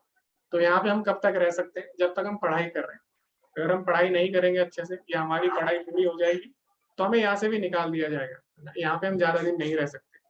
लेकिन जब हम अपने घर जाते हैं, अपने घर में हम रहते हैं, तो वहां से हमें कोई नहीं निकालता। माता पिता कभी नहीं बोलेंगे कि आप घर से निकल जाओ, कभी नहीं बोलेंगे। तो जो हमारा वास्तविक घर है वहां से हमें नहीं निकाला जाता। इसी प्रकार जब हम स्वर्गलोक में चले जाते हैं तो स्वर्गलोक में भी हम कब तक रह सकते हैं, जब तक हमने पुण्य किए हैं। जितने हमने पुण्य किए हैं उतने ही देर के लिए हम स्वर्गलोक में रह सकते हैं। क्षीणम पुण्य मृत्युलोकम विशंति। जैसे ही हमारे पुण्य खत्म होते हैं हमें दोबारा से संसार में आना पड़ता है। तो चाहे आप स्वर्गलोक में चले जाएं, चाहे आप नर्क लोक में चले जाएं, पाताल लोक में चले जाएं, आप ब्रह्मा जी के लोक में भी चले जाएं, तब भी क्या होगा, वहां से भी आपको निकाल दिया जाएगा। क्यों? क्योंकि वो हमारा वास्तविक घर नहीं है। वास्तविक घर हमारा क्या है, भगवान का धाम है। तो भगवान बोलते हैं कि स्वर्गलोक या फिर उच्च लोक में भी जन्म मृत्यु का चक्कर है, लेकिन जो भगवान को प्राप्त कर लेता है वो दोबारा जन्म नहीं लेता। यानी जब हम अपने वास्तविक घर में पहुंच जाते हैं तो वहां से हमें नहीं भगाया जाता। तो वास्तविक घर क्या है हमारा, भगवान का धाम है। ठीक है। तो जैसे बच्चे होते हैं, छोटे बच्चे, वो क्या करते हैं बचपन में खेल खेलते हैं, घर घर खेलते हैं, और वो क्या करते हैं कुछ प्लास्टिक के बर्तन इकट्ठा कर लेते हैं। लेकिन क्या होता है, जब उन्हें भूख लगती है तो क्या प्लास्टिक के बर्तन से उनकी भूख तृप्त हो सकती है? नहीं होती। तो फिर क्या करते हो, माता पिता के पास जाते हैं और फिर उनसे खाना मांगते हैं। तो माता पिता क्या बोलते हैं फिर, ठीक है अब ये खेल बंद करो और अब घर में आ जाओ। तो इसी प्रकार जीवात्मा भौतिक संसार में रहती है। वो क्या करती है, कुछ संसाधन इकट्ठा कर लेती है, कुछ संबंध बना लेती है और उनको ही अपना मान बैठती है। लेकिन जब उसको उससे तृप्ति नहीं मिलती फिर वो क्या करती है, फिर वो जिज्ञासा करती है भगवान को जानने की। ठीक है। और भगवान को जानने की जब जिज्ञासा करती है तो फिर वो भगवान को प्राप्त करती है। तो इसी प्रकार जैसे मैंने बच्चों का उदाहरण दिया, तो जो भौतिक संसार है इससे हमें वास्तविक सुख नहीं प्राप्त हो सकता। तो यहाँ पे क्या होता है, हम एक योनि से दूसरी योनि में भटकते रहते हैं। लेकिन जब हम भगवान को प्राप्त कर लेते हैं, अपने घर वापस चले जाते हैं जो कि भगवान का धाम है, वहां से हमें नहीं आना पड़ता है। और भगवान क्या बोलते हैं, पिता हम अच्छे जगतो माता दाता पिता माँ, यानी भगवान ही सभी के पिता है वास्तव में। तो हमें क्या करना चाहिए, प्रयास करना चाहिए कि हम अपने वास्तविक घर जाएं, हम भगवान के धाम जाए, इसके लिए हमें प्रयास करना चाहिए। तो ये हमें समझना होगा। आगे भगवान अपने धाम के बारे में बताते हैं। भगवान का धाम कैसा है, अव्यक्तो अक्षर इति उत्तस्तम आहु परमाम गति यम प्राप्त न निवर्तन्ते तद धाम परम मम। यानी भगवान का धाम अव्यक्त है। अव्यक्त मतलब बहुत कम लोगों को उसके बारे में पता होता है। क्यों? बहुत ही गूढ़ है। तो कोई राजा है, कोई मंत्री है, उसके बारे में सबको पता है वो ऑफिस में क्या करता है, कार्यालय में क्या करता है, और जो सभाएं होती है उसमें क्या करता है। लेकिन अपने घर में क्या करता है ये बहुत ही कम लोग जानते हैं। तो जो घर की बात है वो बहुत ही गूढ़ होती है। तो भगवान के बारे में सबको पता है, भगवान का ऐश्वर्य क्या है सबको पता है, भगवान क्या करते हैं ये भी पता है। लेकिन भगवान के धाम के बारे में बहुत ही कम लोगों को पता है। ठीक है। तो इसीलिए भगवान का धाम क्या है, अव्यक्त अक्षर। अक्षर मतलब क्या होता है कि भगवान का धाम कभी भी क्षय नहीं होता। तो जो भौतिक जगत है उसमें क्या होता है, सृष्टि होती है, प्रलय होती है, लेकिन भगवान का जो धाम है हमेशा बना रहता है। तो भगवान का धाम, भगवान का नाम, भगवान का गुण, भगवान का रूप, भगवान की लीलाएं, ये क्या है, नित्य है, हमेशा रहती है। ठीक है। इति उत्तस्तम आहु परमाम गति, और यही क्या है, जीवात्मा की परम गति है। यम प्राप्त न निवर्तन्ते तद धाम परमम मम। और इसे प्राप्त करके कोई भी जीवात्मा वापस नहीं आती। क्यों? क्योंकि ये उसका वास्तविक धाम है, यही उसका वास्तविक घर है। ठीक है। तो ये बात हमें समझनी होगी। और भगवान के धाम के बारे में अनेक जगह आता है, अनेक शास्त्रों में आता है। ब्रह्म संहिता में भी भगवान के धाम की चर्चा हुई है। तो भगवान का धाम कैसा है, चिंतामणि प्रकट सदमसु कल्प वृक्षा लक्षावृतेषु सुरभि रवि पालयंतम लक्ष्मी शास्त्र शत संभ्रम सेव्यमानम गोविंद मादि पुरुषम तमहम भजामि। तो उसमें भगवान के धाम में बताते हैं ब्रह्मा जी कि भगवान का धाम कैसा है, चिंतामणि। तो भगवान का धाम कैसे पत्थरों से बना है, चिंतामणि। तो यहाँ के जो पत्थर है, सोना है वो सोना रहेगा, ईंट है वो ईंट रहेगी। लेकिन भगवान के धाम में जो पत्थर है वो चिंतामणि है, यानी वो किसी भी धातु में परिवर्तित हो सकते हैं, किसी भी मणि में परिवर्तित हो सकते हैं। और वहां पे जो वृक्ष है वो कैसे, कल्प वृक्ष है। यहाँ के जो वृक्ष हैं वो एक समय पे आपको एक ही समय पे फल दे सकते हैं, ऐसा नहीं हो हमेशा फल देंगे, या फिर वो एक ही प्रकार का फल दे सकते हैं। लेकिन भगवान के धाम में जो वृक्ष है वो कल्प वृक्ष है, वो हर समय जो भी फल आप उनसे मांगोगे वही फल उनसे प्राप्त हो जाता है। चिंतामणि प्रकट सदमसु कल्प वृक्ष लक्षावृतेषु सुरभि रवि पालयंतम। और वहां पे जो है लाखों गाय हैं भगवान के धाम में, और हर गाय कैसी है, सुरभि गाय है। तो जो यहाँ पे गाय है वो क्या करती है, आपको कुछ समय कुछ मात्रा में दूध देती है, सीमित मात्रा में। लेकिन भगवान के धाम में जो गाय है, लाखों गाय हैं, सारी सुरभि गाय हैं, यानी सारी अनंत मात्रा में दूध दे सकती हैं। इसीलिए भगवान के धाम को गोलोक बोला जाता है, क्योंकि वहां पे गाय ही गाय है। और उसके बाद आगे क्या बोला गया है, लक्ष्मी सहस्त्र सत संभ्रम सेव्य मानव, सहस्त्रों लक्ष्मियां भगवान की सेवा में तत्पर हैं। तो ये भगवान के धाम का ऐश्वर्य है। फिर भी भगवान क्या करते हैं, अपना सारा ऐश्वर्य छोड़कर यहाँ धरती पर आते हैं। ठीक है, आप समझ लीजिए कोई व्यक्ति प्रेसिडेंट है, वो क्या करता है, सारा राजपाट छोड़कर जेल में आता है, क्यों, ताकि वो कैदियों की सजा मुक्त कर सके। तो इतनी दया वो करते हैं। इसी प्रकार भगवान क्या है, अनंत कोटि ब्रह्मांड के नायक है। भगवान के पास सब चीजें हैं, सारा ऐश्वर्य है, फिर भी वो जीवात्मा के लिए इस संसार में आते हैं, तुच्छ जगह पे आते हैं, क्यों, ताकि वो जीवात्मा का उद्धार कर सके। तो भगवान हमसे इतना प्रेम करते हैं। ठीक है, तो हमें क्या करना चाहिए, भगवान के प्रेम को समझना होगा। और जो भगवत गीता है वो क्या है, वो भगवान का पत्र है हमारे लिए। तो हमें क्या करना होगा, उसको पढ़ना होगा और भगवत प्राप्ति करनी होगी। तो भगवान अनेक प्रयास करते हैं जीवात्मा को अपने धाम बुलाने का, क्यों, क्योंकि जो जीवात्मा है भगवान का अंश है। मामे वंश जीव लोके जीव भूता सनातना, तो जीवात्मा भगवान की सनातन अंश है। तो इतनी कृपा भगवान करते हैं जीवों पे। तो अभी हमें क्या करना चाहिए, उनका पत्र पढ़ना चाहिए भगवत गीता, और हमें प्रयास करना चाहिए उनको प्राप्त करने का। तो यही वास्तव में भक्ति है। तो हम देखते हैं जब भगवान इस धराधाम पे आते हैं तो भगवान हमें वहां की लीलाएं दिखाते हैं। जो भगवान अपने धाम में हमेशा नित्य लीला करते हैं, वही लीला भगवान यहाँ पे करते हैं, ताकि जो जीवात्मा स्मरण कर सके, उन्हें याद आ सके कि हमारा घर कैसा है, और वहां जाने का प्रयास कर सके। तो इसके लिए भगवान आते हैं अपने पार्षदों के साथ, संगो पांगस्त्र पार्षदम, और भगवान वही लीला करते हैं जिससे हम उनको याद कर सके और उनके पास वापस जा सके। तो आगे क्या बोला गया इस अध्याय में, तो ये जो श्रोत है इसको बोला गया है मुकुंद माला श्रोत, और ये आपको श्रीमद् भागवतम में मिल जाएगा। और इसमें प्रभुपाद जी ने एक बुक भी लिखी, एक पुस्तक भी लिखी है मुकुंद माला श्रोत के नाम से। और यहाँ पे प्रार्थना है किसकी, राजा कुलशेखर। तो जो राजा कुलशेखर है वो भगवान से क्या प्रार्थना करते हैं, कृष्णा त्वदीय पाद पंकज पंगारताम अद्वैय में विशतु मानसा राजहंसा प्राणा प्रणय समय का पवित्ता पित्ता कंठावरोधना विदो स्मरण कुतस्ते।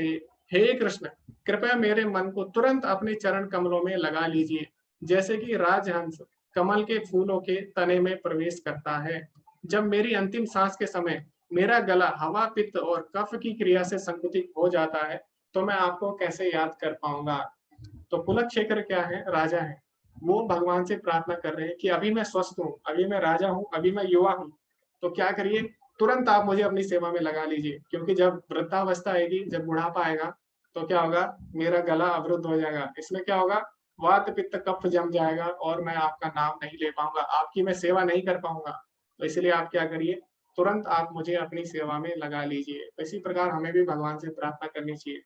हमें बुढ़ापे का इंतजार नहीं करना चाहिए, हमें यही प्रार्थना करनी चाहिए कि भगवान आप तुरंत हमें अपनी सेवा में लगा लीजिए। क्योंकि बुढ़ापे में क्या होगा, बुढ़ापे में हम ना सुन पाएंगे भगवान के बारे में, ना हम भगवान के सुंदर सुंदर विग्रह देख पाएंगे, ना हम भगवान का नाम ले पाएंगे, ना हम बोल पाएंगे सही से, ना हम कोई यात्रा कर पाएंगे भगवान के धाम की।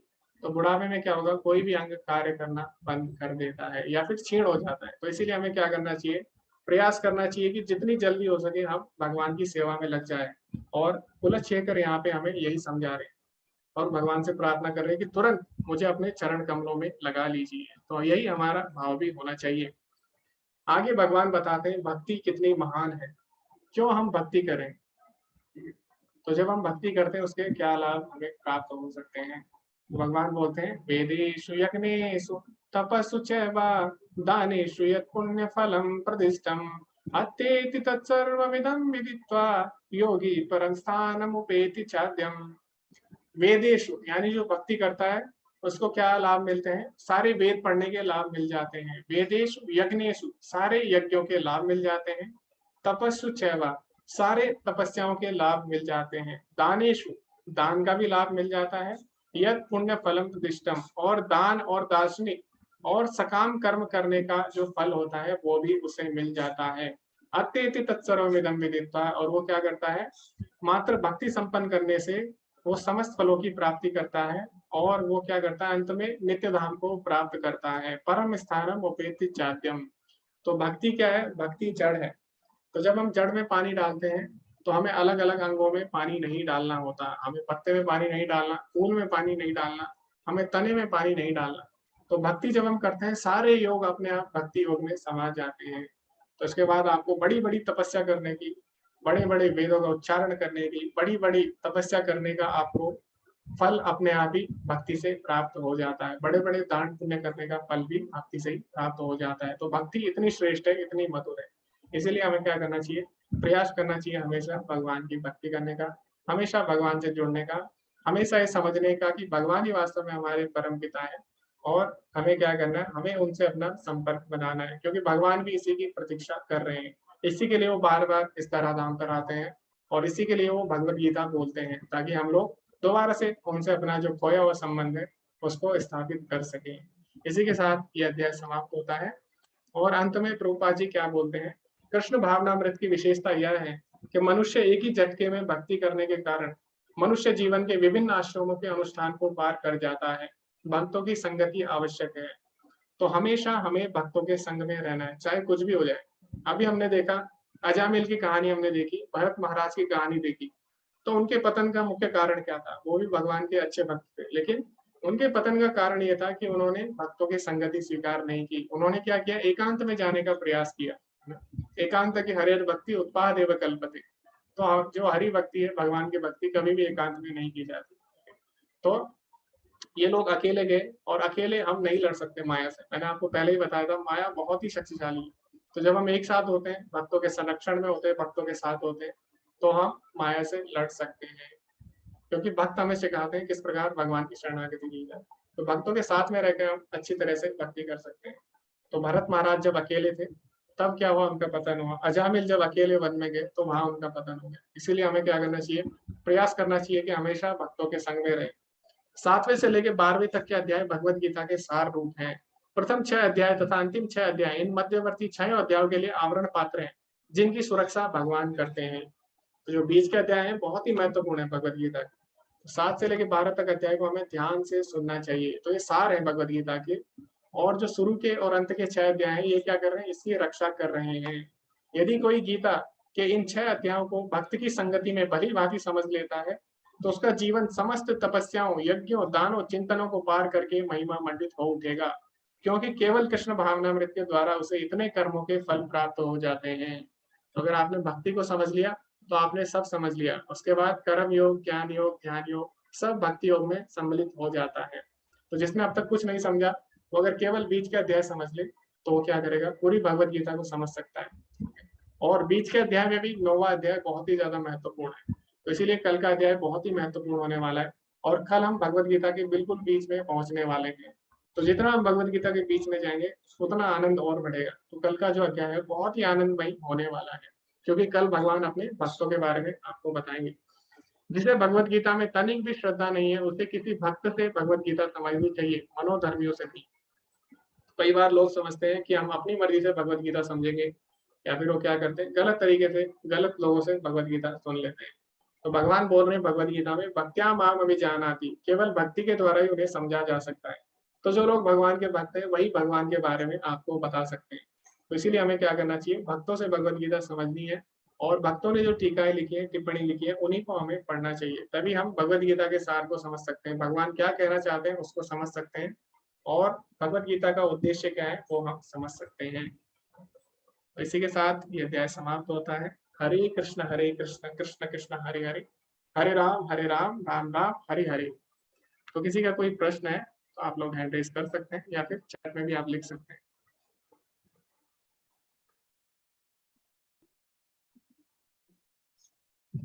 जी सत्यम प्रभु जी बोल रहे हैं भगवत गीता को डिटेल में कैसे पढ़ सकते हैं? जी प्रभु जी, उसके लिए हमारे लेवल 2, 3, 4 कोर्स होते हैं, भक्ति शास्त्री कोर्स होता है, उसमें आप एनरोल कर सकते हैं। उसके लिए जरूरी है कि आप पहले 18 डेज कोर्स करें। तो अगर आप 16 माला करते हैं तो डायरेक्ट आप भक्ति शास्त्री कोर्स कर सकते हैं। इसके बाद आपको लेवल 2, 3, 4 करने की जरूरत नहीं है।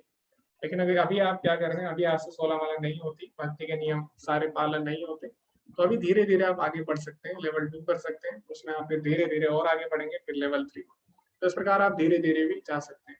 लेकिन जरूरी क्या है, जरूरी है भक्ति हमेशा करते रहे, चाहे आप एक माला भी कर रहे हैं आप करते रहिए, धीरे धीरे ही सही आप आगे बढ़िए। लेकिन ऐसा नहीं है कि आप वहीं पे हैं पहले भी और अभी भी वहीं पे ही है। तो आप कम से कम एक माला करिए और उसको करते रहिए और धीरे धीरे प्रयास करिए उसको आगे बढ़ाने का। जी हरे कृष्णा सुधीर प्रभु जी। जी प्रभु जी, ये पूछना था कि जैसे वो बात तो समझ में आई, अंतिम समय में जैसा भाव होगा वैसा ही हमें मिलेगा। तो जैसे गृहस्थ में हम हैं और बच्चे को हम एक प्यार करते हैं अपना पिता होने के नाते भौतिक युग का, तो मतलब क्या बच्चे को प्यार करना सही नहीं रहेगा क्या? जी कई प्रभु लोगों जी। की युवा मृत्यु भी हो जाती है प्रभु जी। ओके, तो बहुत ही अच्छा प्रश्न प्रभु जी ने पूछा। तो हमें समझना चाहिए जो भगवत गीता है वो किसके लिए है, वो गृहस्थ के लिए है। जो अर्जुन है वो क्या है, वो भी एक गृहस्थ गृहस्थ, हाँ। है ना। तो प्यार करना और आसक्ति दोनों में अंतर है। अभी प्रेम मतलब क्या होता है, प्रेम मतलब होता है हम सबका भला चाहते हैं, तो अच्छा। वो वास्तव में प्रेम है। और आसक्ति अलग चीज है। आसक्ति में क्या होता है, आसक्ति में हम अपना भला चाहते हैं, ठीक है। तो अभी प्रेम और आसक्ति में दोनों में अंतर है। अभी जो धृतराष्ट्र वो क्या करता है, अपने बच्चों से प्रेम नहीं करता, वो उनसे आसक्त हो चुका है। आसक्त क्यों हो चुका, क्योंकि वो पांडवों से ईर्ष्या करता था, पांडु से ईर्ष्या करता था, और उसका बच्चा भी क्या करता है, पांडवों से ईर्ष्या करता है। तो उसको बहुत ही अच्छा लगता है कि उसका बच्चा उसकी तृप्ति कर रहा है, क्योंकि इससे क्या होता है, उसके मन को अच्छा लगता है। जब कौरव पांडवों पे अत्याचार करते हैं तो उसको बहुत ही प्रसन्नता होती है। क्यों, क्योंकि वो भी उनसे ईर्ष्या करता है। तो इस प्रकार ये समझना, अपनी इंद्रिय तृप्ति के साधन, भले वो गलत काम कर रहा है लेकिन उसको क्या कर रहा है, इसमें आनंद आ रहा है, तो इसको इंद्रिय तृप्ति बोला जाता है। इसको प्रेम नहीं, इसको आसक्ति बोला जाता है। तो हमें अपने परिवार से प्रेम करना चाहिए लेकिन उनसे आसक्ति नहीं रखनी चाहिए। यानी जहाँ पे गलत है वहां पे गलत बोलना चाहिए, यही वास्तव में प्रेम है। लेकिन धृतराष्ट्र क्या कर रहा है, जहाँ पे गलत है वहां पे भी उनको गलत नहीं बोल रहा है। तो लेकिन जो कुंती महारानी है वो क्या करती है, अपने पुत्रों से प्रेम करती है। तो हर परिस्थिति में वो क्या करती है, उनको भगवान की भक्ति के बारे में समझाती है और सभी को भगवान का भक्त बनाती है। तो वास्तव में अगर आप किसी से प्रेम करते हैं तो वास्तव में प्रेम का मतलब है उनको भगवान से जोड़ना, क्योंकि हमें पता है भगवान ही हमारे वास्तविक माता पिता है। तो चाहे कोई हमारा पुत्र है, चाहे कोई हमारा पिता है, उसके भी परम पिता कौन है, भगवान है। तो अगर हम किसी से वास्तव में प्रेम करते हैं तो हमें उनको भगवान से जोड़ना होगा। इसी में उनका भी कल्याण है और हमारा भी कल्याण है। तो ये तो हमें समझना होगा प्रभु जी, ये ठीक है। ये प्रभु जी, ये जैसे 7 से 12 तक गीता का सार है, 1 से 6 तक क्या है ये? 1 से 6 और जो 13 से लेकर 18 तक अध्याय है, ये क्या कर रहे हैं, 20 के अध्याय की रक्षा करते हैं। जैसे अच्छा। अंगूठी होती है हीरे की, तो हीरे हाँ, की हाँ, या सोने की अंगूठी क्या होती है, एक डब्बे में बंद होती है ना, डब्बे के 2 हाँ, हिस्से होते हैं। हाँ। तो जो बीच में है भगवत गीता का सार है, और कर्म योग और ज्ञान योग क्या करते हैं, इसकी रक्षा करते हैं, इसको बीच में रखते हैं। ठीक है प्रभु जी, बहुत-बहुत धन्यवाद। जी जी हरे कृष्णा। आगे बढ़ते हैं हम जी। खुशी माता जी हरे कृष्णा। ओके, आपकी आवाज नहीं आ रही है। हरे कृष्णा अनीश प्रभु जी। हरे कृष्णा प्रभु। प्रभु जी, जो हम चर्चा कर रहे थे शुरू में कि अंतिम समय में हम ईश्वर को याद करें तो हमारी मुक्ति हो जाती है या हमारा अगले जन्म उस हिसाब से होता है। तो हमारे जीवन में ऐसा भी बोला जाता है कि बहुत सारे लोग अपनी निद्रा में ही अपना प्राण त्याग देते हैं। जी प्रभु जी। तो निद्रा में तो वो याद कर पाते हैं, नहीं कर पाते, उनके निद्रा में क्या चल रहा है ये तो कहना बड़ा मुश्किल है। पर इसका इसके विषय में आप कुछ बताएंगे कि ऐसे लोगों का क्या होता है? जी प्रभु जी। तो जब मृत्यु का समय आता है, जब मृत्यु होती है किसी की और आत्मा शरीर से निकलती है, तो गरुड़ पुराण में आया है कि उसको लाखों बिच्छू जैसे काटते हैं, उतना दर्द उसको होता है, उतना कष्ट होता है। तो इतना दर्द जब किसी को होगा, कष्ट होगा, तो मेरे हिसाब से उसको निद्रा नहीं आएगी उस समय, वो बहुत ही बेचैन हो जाएगा। तो कुछ देर के लिए वो उठ जाएगा, जरूर उठेगा। और अगर मान लीजिए वो निद्रा में है भी, अगर कई कई लोग होते हैं बीमार होते हैं, मतलब इस अवस्था में पहुंच जाते हैं कि वो बातचीत नहीं कर पाते, लेकिन क्या है, उनका मन अभी भी एक्टिव रहता है। उनकी अगर आप ब्रेन मैपिंग देखेंगे तो वहां पे क्या होता है, कुछ ना कुछ हरकतें चल रही होती है। यानी वो व्यक्ति भी सोचता है, जो कोमा में व्यक्ति होता है उनका ब्रेन भी चल रहा होता है, दिमाग तो उनका चल ही रहा होता है। तो अभी क्या होगा, जो जो उन्होंने जीवन भर किया वो उन्हें याद आता रहता है। तो भले ही उनके हाथ पैर नहीं चल रहे, जो लोग कोमा में हैं या बोल नहीं पा रहे, लेकिन उनका दिमाग भी चलता रहता है। जैसे कई व्यक्ति होते हैं कोमा से बाहर आते हैं तो वो सब बता पाते हैं कि ये हो रहा था सामने, ये चल रहा था, लेकिन वो किसी कारण बोल नहीं पा रहे। तो भले ही व्यक्ति इस अवस्था में पहुंच गया, लेकिन उसका जो दिमाग होता है वो एक्टिव रहता है प्रभु जी उस अवस्था में। ठीक है, तो वो जरूर कुछ ना कुछ सोच रहा होता है उस समय, और क्या सोचेगा, वो वही सोचेगा जो उसने किया होगा जीवन में। तो जिनके प्राण निद्रा अवस्था में जाते हैं उनका भी मतलब जो उस समय मन में चल रहा होता है जी जी जी, उनका उसी कुछ नहीं। अनुसार से। जी जी जी जी। अरे धन्यवाद तो प्रभु हमारा, जी, तो हमारा ब्रेन हमेशा एक्टिव रहता है, और हम देखते हैं जब हम सोते हैं तो उस समय हमारा दूसरा हिस्सा एक्टिव रहता है ब्रेन का। लेकिन आपने देखा होगा सपने में भी हमारे वही आता है कई बार जो हम पूरे दिन भर करते हैं, या फिर जो हमने पहले कर चुके हैं ना, तो वही कई बार हमारे सपने में आता रहता है। तो इसी प्रकार हमारी वही चेतना उस समय रहती है, और जब हम उस समय अगर निद्रा में भी शरीर त्यागेंगे तो उस समय भी हम कुछ ना कुछ सोच रहे होंगे। और क्या सोच रहे होंगे, मैक्सिमम हम वही चीजें आती है हमारे निद्रा में भी जो हमने जीवन भर किया, या जिस चीज को हम बहुत ज्यादा जीवन में क्या कर रहे हैं, गंभीरता से ले रहे हैं। तो जैसे जब परीक्षा होती थी, परीक्षा के समय क्या सपने आते थे, मुझे जो सपने आते थे ये आते थे कि मेरी परीक्षा छूट गई है ना। तो क्या था, मैं परीक्षा के बारे में बार बार सोच रहा था, इसी कारण क्या सपने में भी क्या आया, परीक्षा ही आई है। तो जो पूरे जीवन भर कोई किसी चीज के बारे में सोचेगा, गंभीरता से ले लेगा, तो सपने में भी उसके वही आएगी। तो अगर वो सपने में भी प्राण त्यागता है तो उसको फिर उसी हिसाब से शरीर मिलेगा। हरे कृष्णा। अभिलाषा माता जी, हरे कृष्णा। हरे कृष्ण प्रभु जी। प्रभु जी, भगवान और देवी देवताओं में क्या फर्क है? जी माता जी, तो भगवान बोलते हैं अहम आदि ही देवानाम, यानी मैं सभी देवताओं का स्रोत हूँ। तो जो देवी देवता वो क्या है, वो जीवात्मा है माता जी। जैसे आप कुछ पुण्य कर्म करेंगे तो आपको भी दैवी शरीर प्राप्त होगा, आपको भी स्वर्गलोक प्राप्त हो सकता है, लेकिन स्वर्गलोक क्षणिक होता है। तो जो देवी देवता के पद है वो भी क्षणिक होते हैं। अभी इंद्र कोई और है, कल कोई और है, और ऐसा बोला जाता है आगे जो बलि महाराज है उनको भी इंद्र की उपाधि मिलने वाली है, उनके भी पुण्य कर्म बहुत ज्यादा हो गए। तो जो देवी देवता है वो पद है। जैसे कि मंत्री होते हैं, जैसे कि शिक्षा मंत्री हो गया, है ना, और कृषि मंत्री हो गया, तो ये क्या है, पद है। लेकिन मंत्री क्या होते हैं, हर समय बदलते रहते हैं। तो जो देवी देवता है भगवान की सेवक है, सूर्य देव हो गया, उनका कार्य क्या है, उनका कार्य ऊष्मा देना। चंद्रदेव हो गए, इस प्रकार अनेक देवी देवता हैं जो प्रकृति को चला रहे हैं, वो क्या है, सभी भगवान के सेवक हैं। और भगवान क्या है, सभी के मूल स्रोत है। अभी हमने पढ़ा, अर्जुन ने क्या पूछा, आदिदेव कौन है, यानी सभी देवता का स्वामी कौन है। तो भगवान बोलते हैं अहम आदि ही देवाना, मैं ही सभी देवताओं का स्रोत हूँ। तो ये बात हमें समझनी है, आप भी देवता बन सकते हैं। यहाँ तक कि वेदों में कुछ यज्ञ है, उन यज्ञों को करके 1000 अश्वमेध अगर आप यज्ञ कर लेते हैं तो उसके बाद आप ब्रह्मा जी भी बन सकते हैं, लेकिन आप भगवान नहीं बन सकते। ये हमें समझना होगा माता जी। धन्यवाद। जी, तो देवी देवता आप बन सकते हैं, देवी देवता भी जीव योनि में आते हैं, लेकिन वो श्रेष्ठ जीव है। जैसे अभी यहाँ पे बहुत सारे जीव हैं, कीड़े मकोड़े हैं, लेकिन उसमें मनुष्य जो जीव है वो श्रेष्ठ है। मनुष्य क्योंकि सोच सकता है कि भगवान को कैसे प्राप्त करना है। तो वैसे तो सारे जीव हैं, सारे आत्माएं हैं, लेकिन मनुष्य को श्रेष्ठ शरीर प्राप्त हुआ, इसीलिए मनुष्य श्रेष्ठ है। इसी प्रकार जो देवी देवता है वो भी जीवात्मा है, लेकिन क्योंकि उनके कर्मों के कारण उन्हें श्रेष्ठ शरीर प्राप्त हुआ है, इसीलिए वो श्रेष्ठ है। इसीलिए वो मनुष्य से श्रेष्ठ है, केवल शारीरिक रूप से, लेकिन सारे क्या है, भगवान के अंश है। तो भगवान बोलते भी है, यान्ति देवव्रता देवान पितरन यान्ति पितृव्रता। जो लोग देवताओं से जुड़ते हैं, देवताओं का ध्यान करते हैं, वो देवलोक जाते हैं।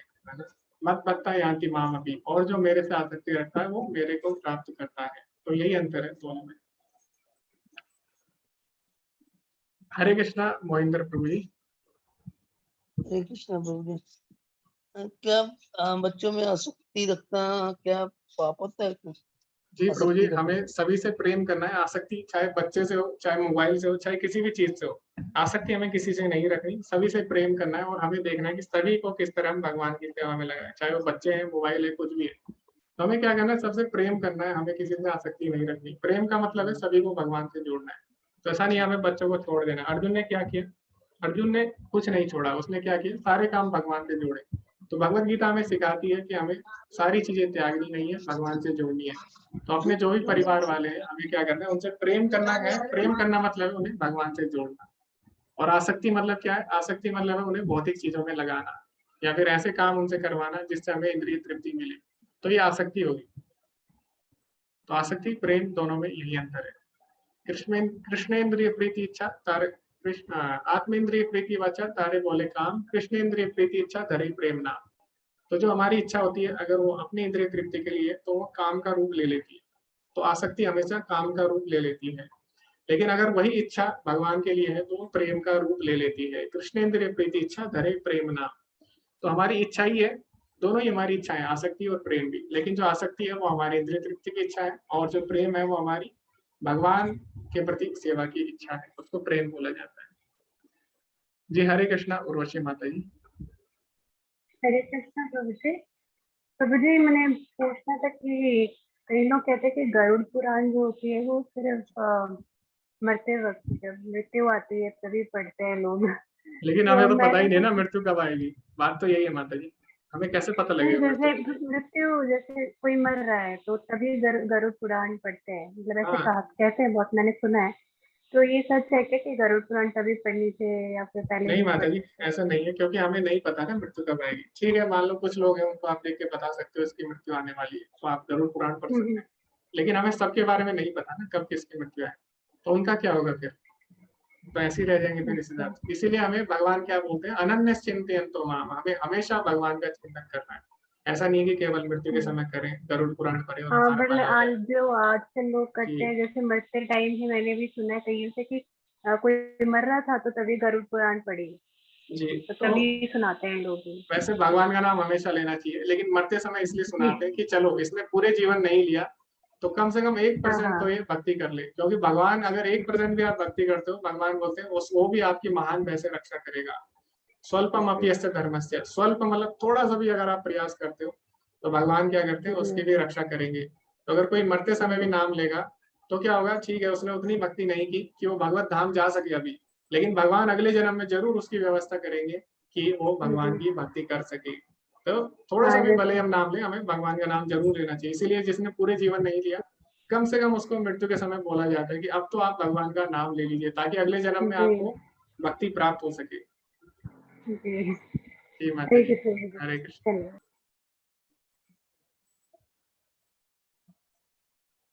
हरे कृष्णा। दीपक प्रभु जी।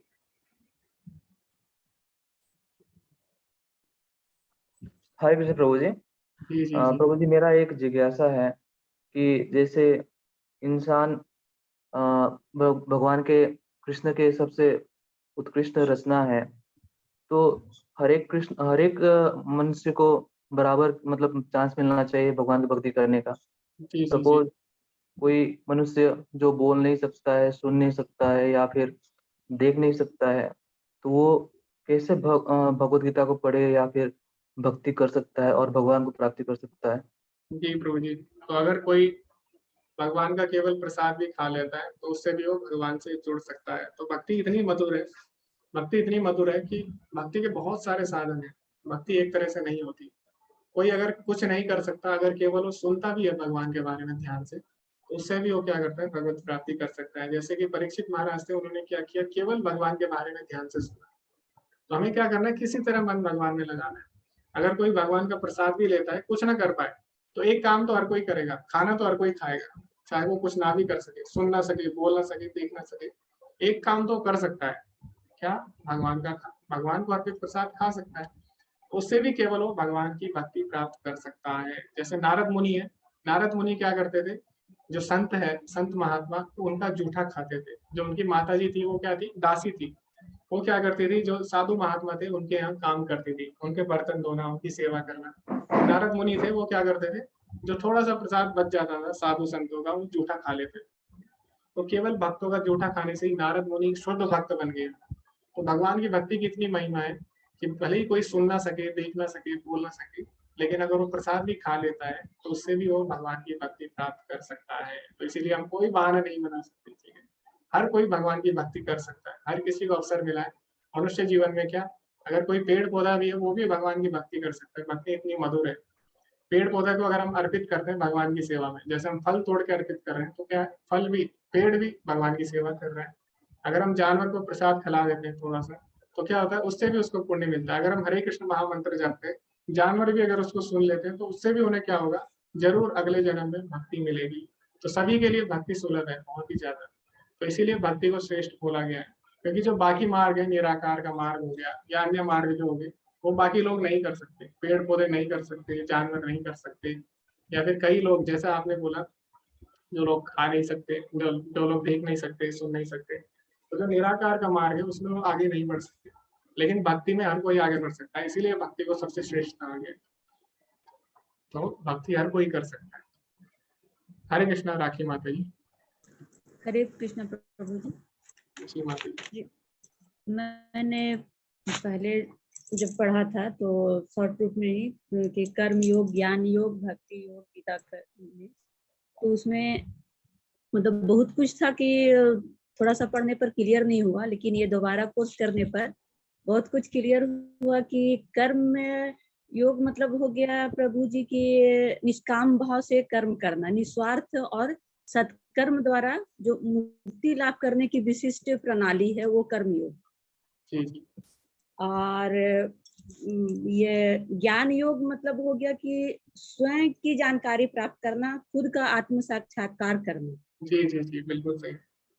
मतलब ज्ञान के माध्यम से ईश्वर के वास्तविक स्वरूप को पहचानना। जी जी जी माता जी।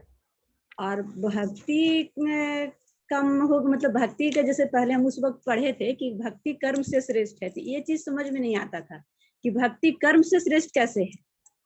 तो आज अभी जब दूसरी बार कर रहे हैं, और खासकर जब आज 1-2 दिन के क्लास में जब भक्ति योग से रिलेटेड किए, तो ये समझ में आया कि भक्ति जो है वो कर्म से श्रेष्ठ है, कि जो भी ज्ञान है उसका कोई ना कोई एक लक्ष्य होता है कि हमको ये चीज पाना है। लेकिन भक्ति जो क्या है, भक्ति वो स्वयं साधन है और स्वयं साध्य भी स्वरूप है। जी जी जी, इसीलिए भक्ति को कर्म से श्रेष्ठ, मतलब सभी से श्रेष्ठ भक्ति योग को माना गया है। जी माता जी, बहुत ही अच्छा आपने उत्तर दिया, बहुत ही अच्छा आप समझ रहे हैं माता जी, धन्यवाद साझा करने के लिए। तो ये चीज मतलब इस बार, पिछले बार किए थे तो नहीं समझ में आया था, लेकिन जब ये दोबारा कर रहे हैं तो ये चीज मतलब थोड़ा सा क्लियर हुआ, और उस वक्त जो पढ़े थे वो अभी उसको क्लियर कर पाए कि हाँ मतलब क्या डिफरेंस और क्या। जी जी माता जी, तो आप ऐसे ही करते रहिए भगवद गीता का कोर्स, आपको कुछ ना कुछ इसमें सीखने को मिलेगा हर बार। जी धन्यवाद प्रभु जी। जी जी धन्यवाद माता जी। हरे कृष्ण। तो भगवान को समझना बहुत ही मुश्किल है, बहुत ही कठिन है, क्योंकि भगवान पूर्ण है और हमारी इंद्रिया क्या है, अपूर्ण है। तो अपूर्ण से पूर्ण को समझना बहुत ही कठिन है। इसीलिए क्या करना है, भगवान बोल रहे हैं अभ्यास से न तो कौनते, बार बार अभ्यास करो। तो हमें हर बार अभ्यास करना है। हर बार हम जब भी भगवद गीता पढ़ते हैं, सुनते हैं, हमें कुछ ना कुछ पता लगता है। अभी तो मैं आपको बता रहा हूँ, उसमें से आप देखिए, लेकिन जब आप भगवद गीता पढ़ेंगे आपको बहुत चीजें आगे उसमें और मिलेगी सीखने, जो कि किसी को नहीं पता। सब भक्तों के अपने अपने अनुभव होते हैं। ओके, अभी हम चैट में कुछ क्वेश्चन पढ़ेंगे। खुशी माता जी बोले कि मन में कुछ और चल रहा है, लेकिन मुख से कृष्ण नाम जप कर रहे हैं, उस समय अगर हम मर जाएंगे तो तब क्या होगा।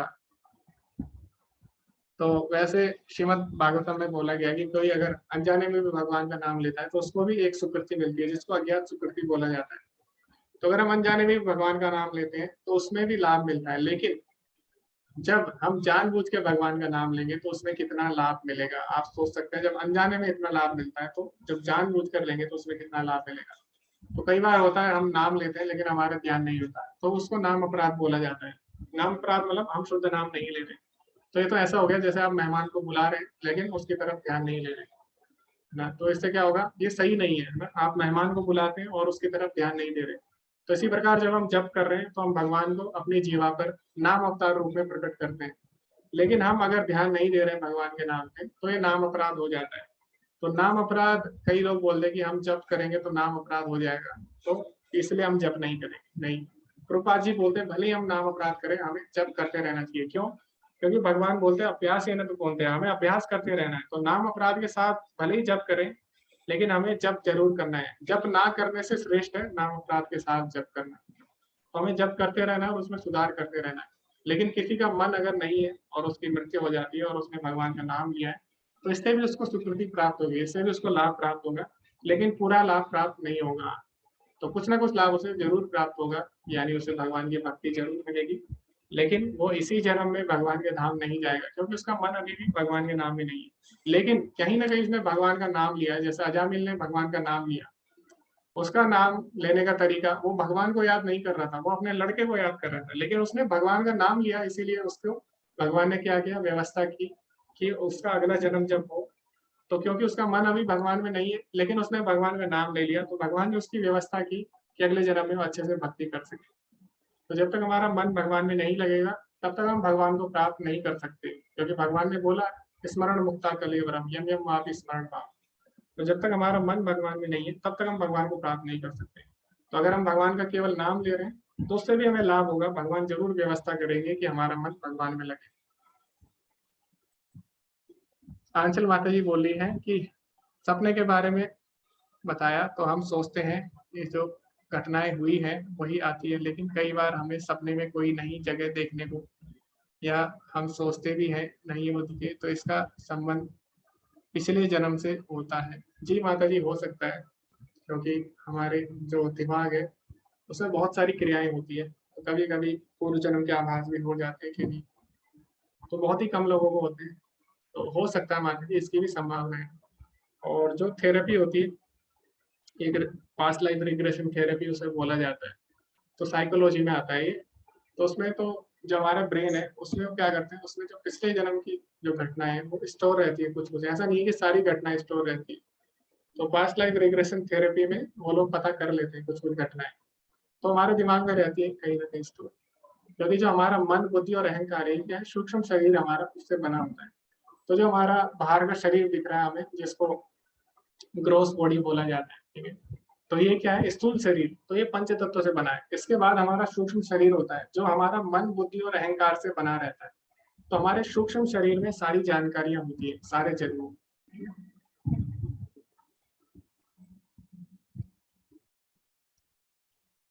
ओके, हरे कृष्णा। महेश प्रभु जी। हरे कृष्ण प्रभु जी। पहली बार ऐसा पता चला कि मतलब हम भगवान और देवी देवता एक ही मानते थे, लेकिन आपने वो मतलब वो एक इनलाइटन ऐसा हो गया। तो मैं जानना चाहता हूँ कि भगवान के नाम क्या होते हैं, या एक ही भगवान होता है या अलग अलग होते हैं? जी प्रभु जी, तो ब्रह्म संहिता में बोला गया है अद्वैतम अच्युतम, यानी भगवान एक है। अद्वैत मतलब एक, कोई भी द्वैत नहीं है। अच्युतम मतलब हमेशा वही रहता है। तो भगवान एक है और हमेशा वही रहते हैं। जैसे संसार में क्या होता है, आज कोई राष्ट्रपति है, कल कोई और हो जाएगा, आज कोई प्रधानमंत्री है, कल कोई और हो जाएगा। लेकिन भगवान के केस में भगवान हमेशा भगवान रहते हैं। ऐसा नहीं है कि कल हम भगवान बन जाएंगे, कल को कोई और भगवान बन जाएगा। तो भगवान भले ही अर्जुन के सारथी बने हो, लेकिन फिर भी वो क्या है, भगवान है, इसलिए उनको अच्युत बोला गया है, जिनका कभी भी पतन नहीं होता। अद्वैतम अच्युतम, लेकिन अनादि अनंत रूपम। लेकिन भगवान एक होते हुए भी अनंत रूपों में विस्तृत कर सकते हैं। तो भगवान एक है भले, लेकिन वो अपने आप को विस्तृत करते हैं। भगवान के अनेक अवतार हैं, जिसमें भागवतम में पढ़ेंगे। लीला अवतार हो गया, गुणावतार हो गया, पुरुष अवतार हो गया। तो पुरुष अवतार में वो क्या करते हैं, गर्भोदक्षाई विष्णु, क्षीरोदक्षाई विष्णु और महाविष्णु के रूप में विस्तृत होते हैं। और जो लीला अवतार है उसमें राम जी हो गए, नरसिंह जी हो गए, वराह जी हो गए, ठीक है, ये सब लीला अवतार में आएंगे। गुणावतार में ब्रह्मा विष्णु महेश हो गए, ये गुणावतार हैं।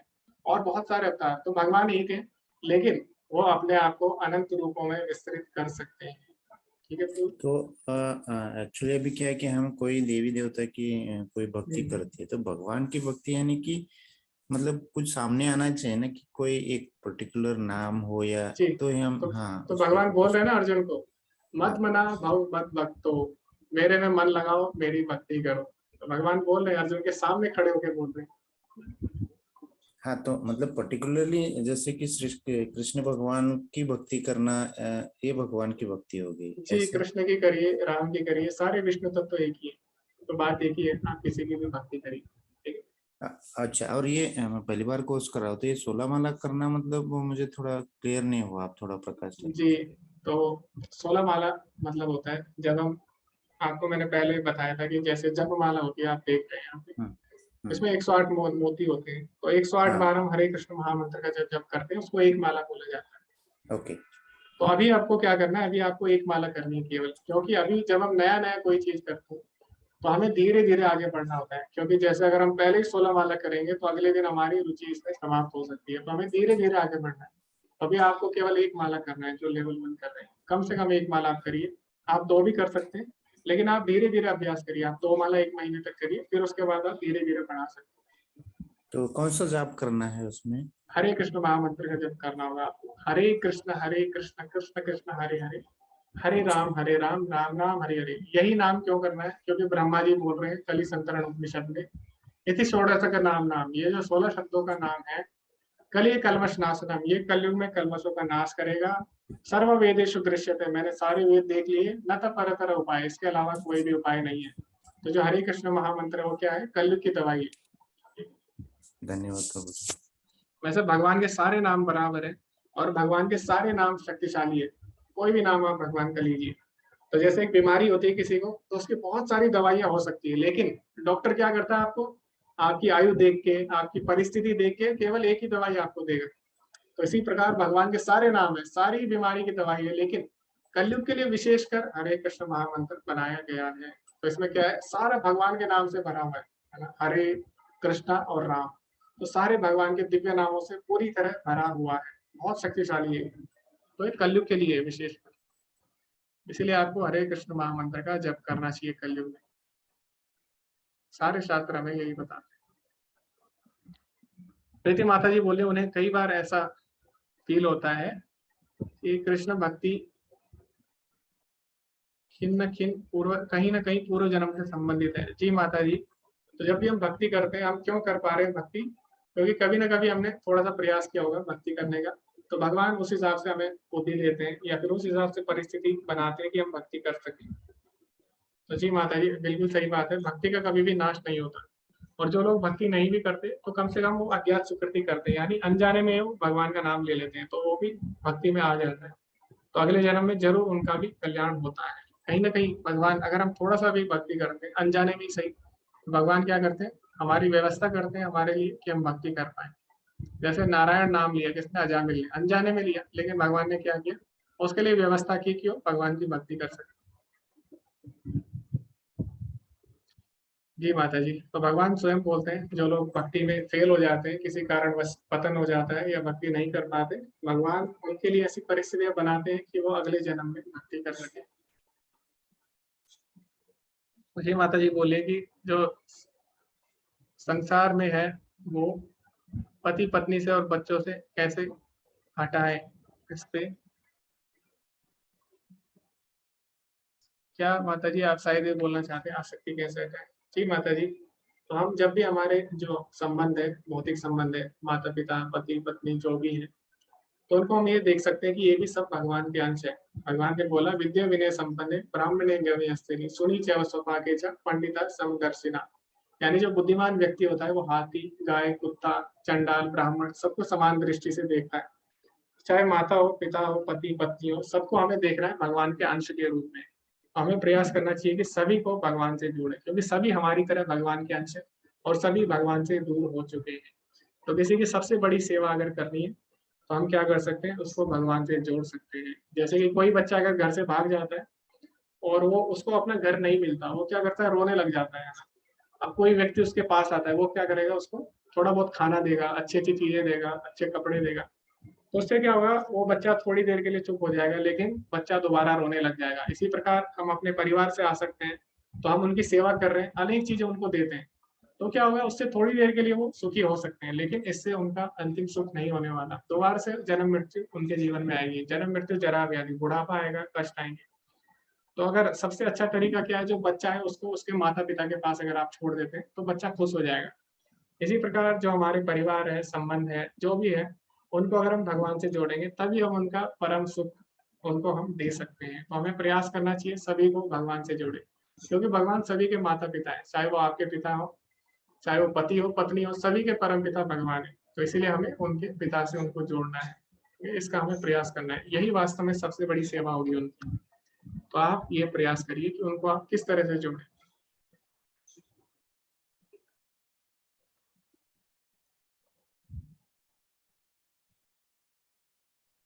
जी माता जी, प्रीति माता जी। ओके, हरे कृष्णा। शंकर प्रभु जी। हरे कृष्ण प्रभु जी। जी प्रभु जी। हाँ प्रभु जी, मैं आपका ये प्रोग्राम ना बहुत देर से देखता हूँ कंटिन्यू। जी जी। तो रोज कोई ना कोई जानकारी मिल ही जाती है। जी जी। तो हाँ, बाकी भी जो क्वेश्चन करते हैं उनसे भी पता लग जाता है कुछ ना कुछ। तो मेरे पास ना ये गरुड़ पुराण है अभी इधर ही, तो लेकिन मैं वो कभी पढ़ी नहीं है। मेरे को एक बात बताइए, वो गरुड़ पुराण हम जब मरता है तभी क्यों पढ़नी है, कभी भी हम क्यों नहीं पढ़ सकते उसको? जी प्रभु जी, तो हमने तो कहीं कभी नहीं बोला मैंने कि आप जब हाँ मरना है तभी पढ़ सकते हैं। आप कभी भी पढ़िए उसको, क्योंकि जब मरना है वो हमें नहीं पता ना, हमें कब मरना है हमें नहीं पता, हाँ तो हमें हमेशा पढ़नी चाहिए। हाँ, उसको कभी भी दिन के टाइम कभी भी हम पढ़ सकते हैं ना? जी प्रभु जी, आप कभी भी पढ़ सकते हैं। और कलयुग में भगवान के बारे में पढ़ने का, भगवान का नाम लेने का, भगवान की लीलाएं सुनने का कोई भी एक नियम नहीं है। कलयुग में आप हाँ कभी भी भगवान के बारे में पढ़ सकते हैं। हाँ, हिंदू की जो भी कोई किताब है हम कभी भी पढ़ सकते हैं ना, दिन के किसी भी टाइम में। जी प्रभु जी, भगवान बोले अनन्य चिंतन तो आप हमेशा भगवान का चिंतन करना चाहिए, दिन हो या रात हो। आप भगवान का चिंतन उनका नाम लेके उनके बारे में पढ़ के कर सकते हैं, कभी भी कर सकते हैं। हाँ अनन्य प्रभु जी। चिंतन। हाँ, मेरा दूसरा क्वेश्चन ये है, मैंने इसका लेवल 1 तो किया है, मैं लेवल 2 में भी कर रहा हूँ सदाचार। लेकिन अच्छा। उसमें 2 ऑप्शन आते हैं। एक वो आता है, एक वो पहला वाला मेरे को नाम नहीं आ रहा है उसको याद, उसमें लेकिन लिखा है कि अगर आपको प्रीचर बनना है फिर आप इसमें एडमिशन कर रहे हैं। वो ऐसा क्यों है? कोई प्रीचर नहीं बनना चाहता है तब भी तो वो कर सकता है। जी प्रभु जी, ऐसा कुछ नहीं है कि आपको प्रीचर बनना है तो तभी हाँ आप लेकिन करिए। हाँ हाँ प्रभु जी, उसमें लेकिन लिखा हुआ है ना। नहीं, वो उसमें ऐसा है प्रभु जी, जिसको ज्यादा डीप कॉन्सेप्ट समझते हैं, क्योंकि कई लोग हैं वो डीप नहीं जाना चाहते, उनको केवल भगवान की लीलाएं सुननी है, उनको फिलोसॉफी यानी सिद्धांत के बारे में नहीं जानना चाहता। तो उनके लिए हाँ फिर सदाचार का कोर्स है। जैसे कई लोग हैं उनको कथा में रुचि है, उनको भगवत गीता के ज्ञान से ज्यादा मतलब नहीं है, उनको बस भगवान की कथाएं सुननी है। उनको नहीं नहीं। भगवान की ऊर्जा, भगवान के जो तत्व है उनके, भगवान की जैसे हमने शक्ति है कौन कौन सी है, और भगवान का धाम, इनके बारे में उनको रुचि नहीं है, वो भगवान की केवल लीला सुनना चाहते हैं, तो उनके नहीं लिए प्रभु फिर जी, मैं वो कोर्स है। हाँ प्रभु जी, मैं सदाचार तो करता हूँ, मुझे पता है उसमें क्या क्या पढ़ाते हैं। लेकिन मैं बोलता हूँ कि उसमें बोल रहे हैं कि जो पहला वाला कोर्स में कुछ डीपली बताते हैं, वो हम कर नहीं सकते हैं क्या? कर सकते हैं प्रभु जी, आप दोनों कर सकते हैं साथ में। ठीक है प्रभु जी, हरे कृष्णा। जी जी, हरे कृष्ण। और प्रचार तो सभी को करना है, ऐसा नहीं है कि जो सदाचार कर रहे हैं उनको प्रचार नहीं करना चाहिए। प्रचार सभी को करना चाहिए। भगवान का जो लेटर है, भगवान का संदेश सभी को पहुंचाना चाहिए, सभी के लिए। भगवान का संदेश सभी के लिए, तो इसीलिए हमको सभी को भगवान के बारे में बताना चाहिए। तो जो सदाचार कोर्स कर रहे हैं उनको भी प्रचार करना चाहिए, भगवान के बारे में बताना चाहिए सभी को। जी हरे कृष्णा। अभिलाषा माता जी। हरे कृष्णा प्रभु जी। प्रभु जी, मेरा एक और ये प्रश्न है कि जैसे आप बोल रहे हैं कि कोई चीज में अपने को आसक्ति होती है या बहुत ज्यादा पसंद होता है, या कोई खाने की चीज है या कोई भी एक चीज हमें पसंद है जो जैसे बहुत ज्यादा नुकसानदेह नहीं है लेकिन पसंद है। अभी जैसे किसी को मीठा खाना पसंद है या कुछ, और अगर अपन वो चीज से अपना ध्यान हटाते हैं तो बार बार उधर ही वो ही ध्यान जाता है। तो क्या ये ऐसा उचित नहीं है कि वो खा लिया जाए, या जो वो कार्य है वो थोड़ी देर के लिए करके वापस उससे मन शांत हो जाए, ऐसा हो सकता है क्या? जी माता जी, बिल्कुल हो सकता है। तो प्रभुपाद जी बोलते हैं 3 तरह के लोग होते हैं दुनिया में। तो पहले लोग कौन होते हैं जो सुनकर ज्ञान ले लेते हैं। जैसे किसी ने बोला कि हमें खाना नहीं है रसगुल्ला, तो वो व्यक्ति बोलेगा ठीक है, हमें रसगुल्ला नहीं खाना ज्यादा, इससे डायबिटीज हो जाएगा या फिर शुगर हो जाएगा, जो भी है बीमारियां हो जाएंगी। तो पहली श्रेणी के जो व्यक्ति हैं, उच्च श्रेणी के व्यक्ति माने जाते हैं। क्यों? क्योंकि उन्होंने सुनकर ही ज्ञान ले लिया। दूसरी जो श्रेणी के व्यक्ति होंगे वो क्या करेंगे, वो उसको खाकर ज्ञान लेंगे, ठीक है, उसको खाकर देखेंगे। तो एक थोड़ी लोअर कैटेगरी होगी। वो क्या करेगा, पहले उसको खाएगा, फिर उसको बीमारी होगी, फिर उसको अकल आएगी, अरे नहीं मुझे ऐसा नहीं करना चाहिए। तो ज्ञान उसको भी हुआ, ज्ञान पहले वाले को भी हुआ। लेकिन श्रेष्ठ कौन है? पहले वाला श्रेष्ठ है, उसने केवल सुनकर ही वो उसने ज्ञान ले लिया। दूसरे वाले ने क्या किया, ट्राई करके ज्ञान लिया। तीसरी जो श्रेणी का व्यक्ति है वो सबसे अदम है। वो क्या करता है, खाने के बाद भी नहीं सुधरेगा, उसको बीमारी हो जाएगी, डॉक्टर बोलेगा कि रसगुल्ला ज्यादा नहीं खाना, गुलाब जामुन, वो क्या करेगा, फिर भी धीरे धीरे चोरी चोरी बीच बीच में खाता रहेगा। वो बोलेगा अरे हो सकता है, डॉक्टर को क्या पता लग रहा है कि मैंने खा लिया, और वो सोचता है कि मैं डॉक्टर का मैंने बेवकूफ बना लिया। तो 3 तरह के लोग होते हैं माता जी। अब वो कौन सी श्रेणी का हमें बनना है हमारे ऊपर है। या तो हम सुन के मान ले कि हमें चीजें नहीं करनी, जैसे चोर होता है, चोरी करना गलत है तो लोग नहीं करते, गलत है तो वो श्रेष्ठ हो गया। कई लोग होते हैं चोरी करते हैं, पकड़े जाते हैं, फिर उनको सजा मिलती, फिर उनको लगता है हाँ बिल्कुल सही बोला जाता है, चोरी नहीं करनी चाहिए, बहुत मार पड़ती है। तीसरी श्रेणी के व्यक्ति होते हैं, मार खाने के बाद भी चोरी करते रहते हैं बार बार। तो 3 तरह के लोग हैं माता जी, तीनों ज्ञान प्राप्त करते हैं, लेकिन सबसे श्रेष्ठ यही होगा कि हम सुन के अपने आचार्यों की बात मान लें। हमारे आचार्यों ने बोला ज्यादा आसक्ति नहीं रखनी, इससे दुख आएगा संसार में, तो हमें मान लेना चाहिए। अगर हमें करके देखना है ये बात, तो वो भी सही है, वो भी सही तरीका है, लेकिन श्रेष्ठ तरीका नहीं है माता जी। ठीक है, ओके माता जी, हरे कृष्ण। ओके, आगे हम पढ़ते हैं जी। सपना माता जी बोलिए, परमात्मा और देवी देवता अलग अलग है क्या? जी माता जी, हमने वही बताया।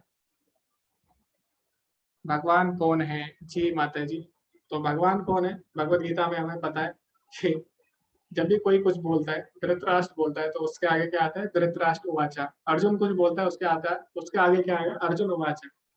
संजय कुछ बोलता है, संजय उवाचा। लेकिन जब कृष्ण कुछ बोलते हैं तो उनके आगे क्या आता है? श्री भगवान उवाचा। तो व्यास देव जी साफ साफ लिख रहे हैं श्री भगवान उवाचा, तो आप इतना क्यों कंफ्यूज हो रहे हैं? कृष्ण को भगवान बोला गया है, उसमें कंफ्यूज क्या होना है? श्री भगवान उवाचा साफ साफ बोला गया भगवत गीता कि भगवान ने बोला, ऐसा नहीं बोला कृष्ण ने बोला, माधव ने बोला, यादव ने बोला। व्यासदेव जी किसी को कंफ्यूज नहीं करना चाहते, तो इसीलिए हम कंफ्यूज क्यों हो रहे थे?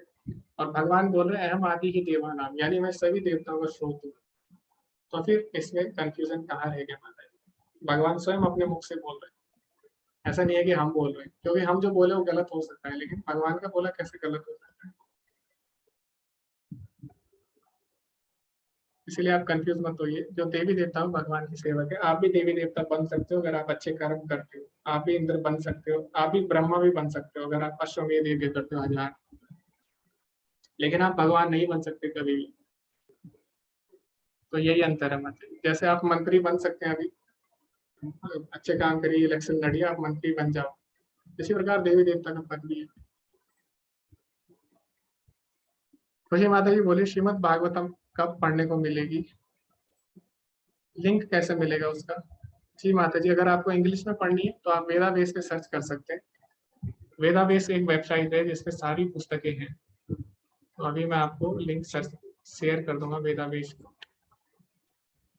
उस पर आप सारी किताबें पढ़ सकते हैं इंग्लिश में, और हिंदी में भी श्लोका लिखे, और उसका उच्चारण कैसे करना है इंग्लिश में वो भी लिखा है। लेकिन आपको हिंदी में पढ़नी है तो उसके लिए मैं आपको दूसरा लिंक भेज दूंगा, वो लिंक मेरे पास अभी नहीं है। तो अभी मैं इंग्लिश वाला जो लिंक है श्रीमद् भागवतम आप पढ़ सकते हैं, या फिर आप ऑर्डर कर सकते हैं मंदिर से। तो वेदाबेस है वेबसाइट है, इस पर आप जाइए, इस पर सारी पुस्तकें हैं प्रभुपाद जी की।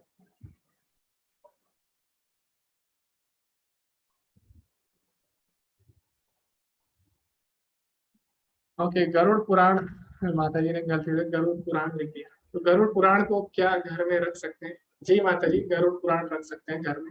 घर में नहीं रखेंगे तो कहाँ रखेंगे आप उसको? गरुड़ पुराण क्या है? उसमें भगवान के बारे में है, और भगवान की वाणी में कोई अंतर नहीं है, तो आप उसको भी रख सकते हैं अपने घर में, इसमें कोई भी गलत बात नहीं है।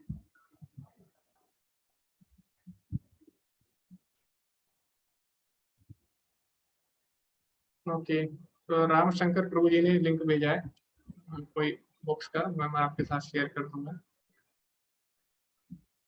वैसे मेरे पास लिंक है माता जी, बट अभी यहाँ पे नहीं है अवेलेबल, आप इस पे पढ़ सकते हैं। ओके, तो आज का सेशन हम यहीं पे समाप्त करेंगे, बहुत समय हो चुका है।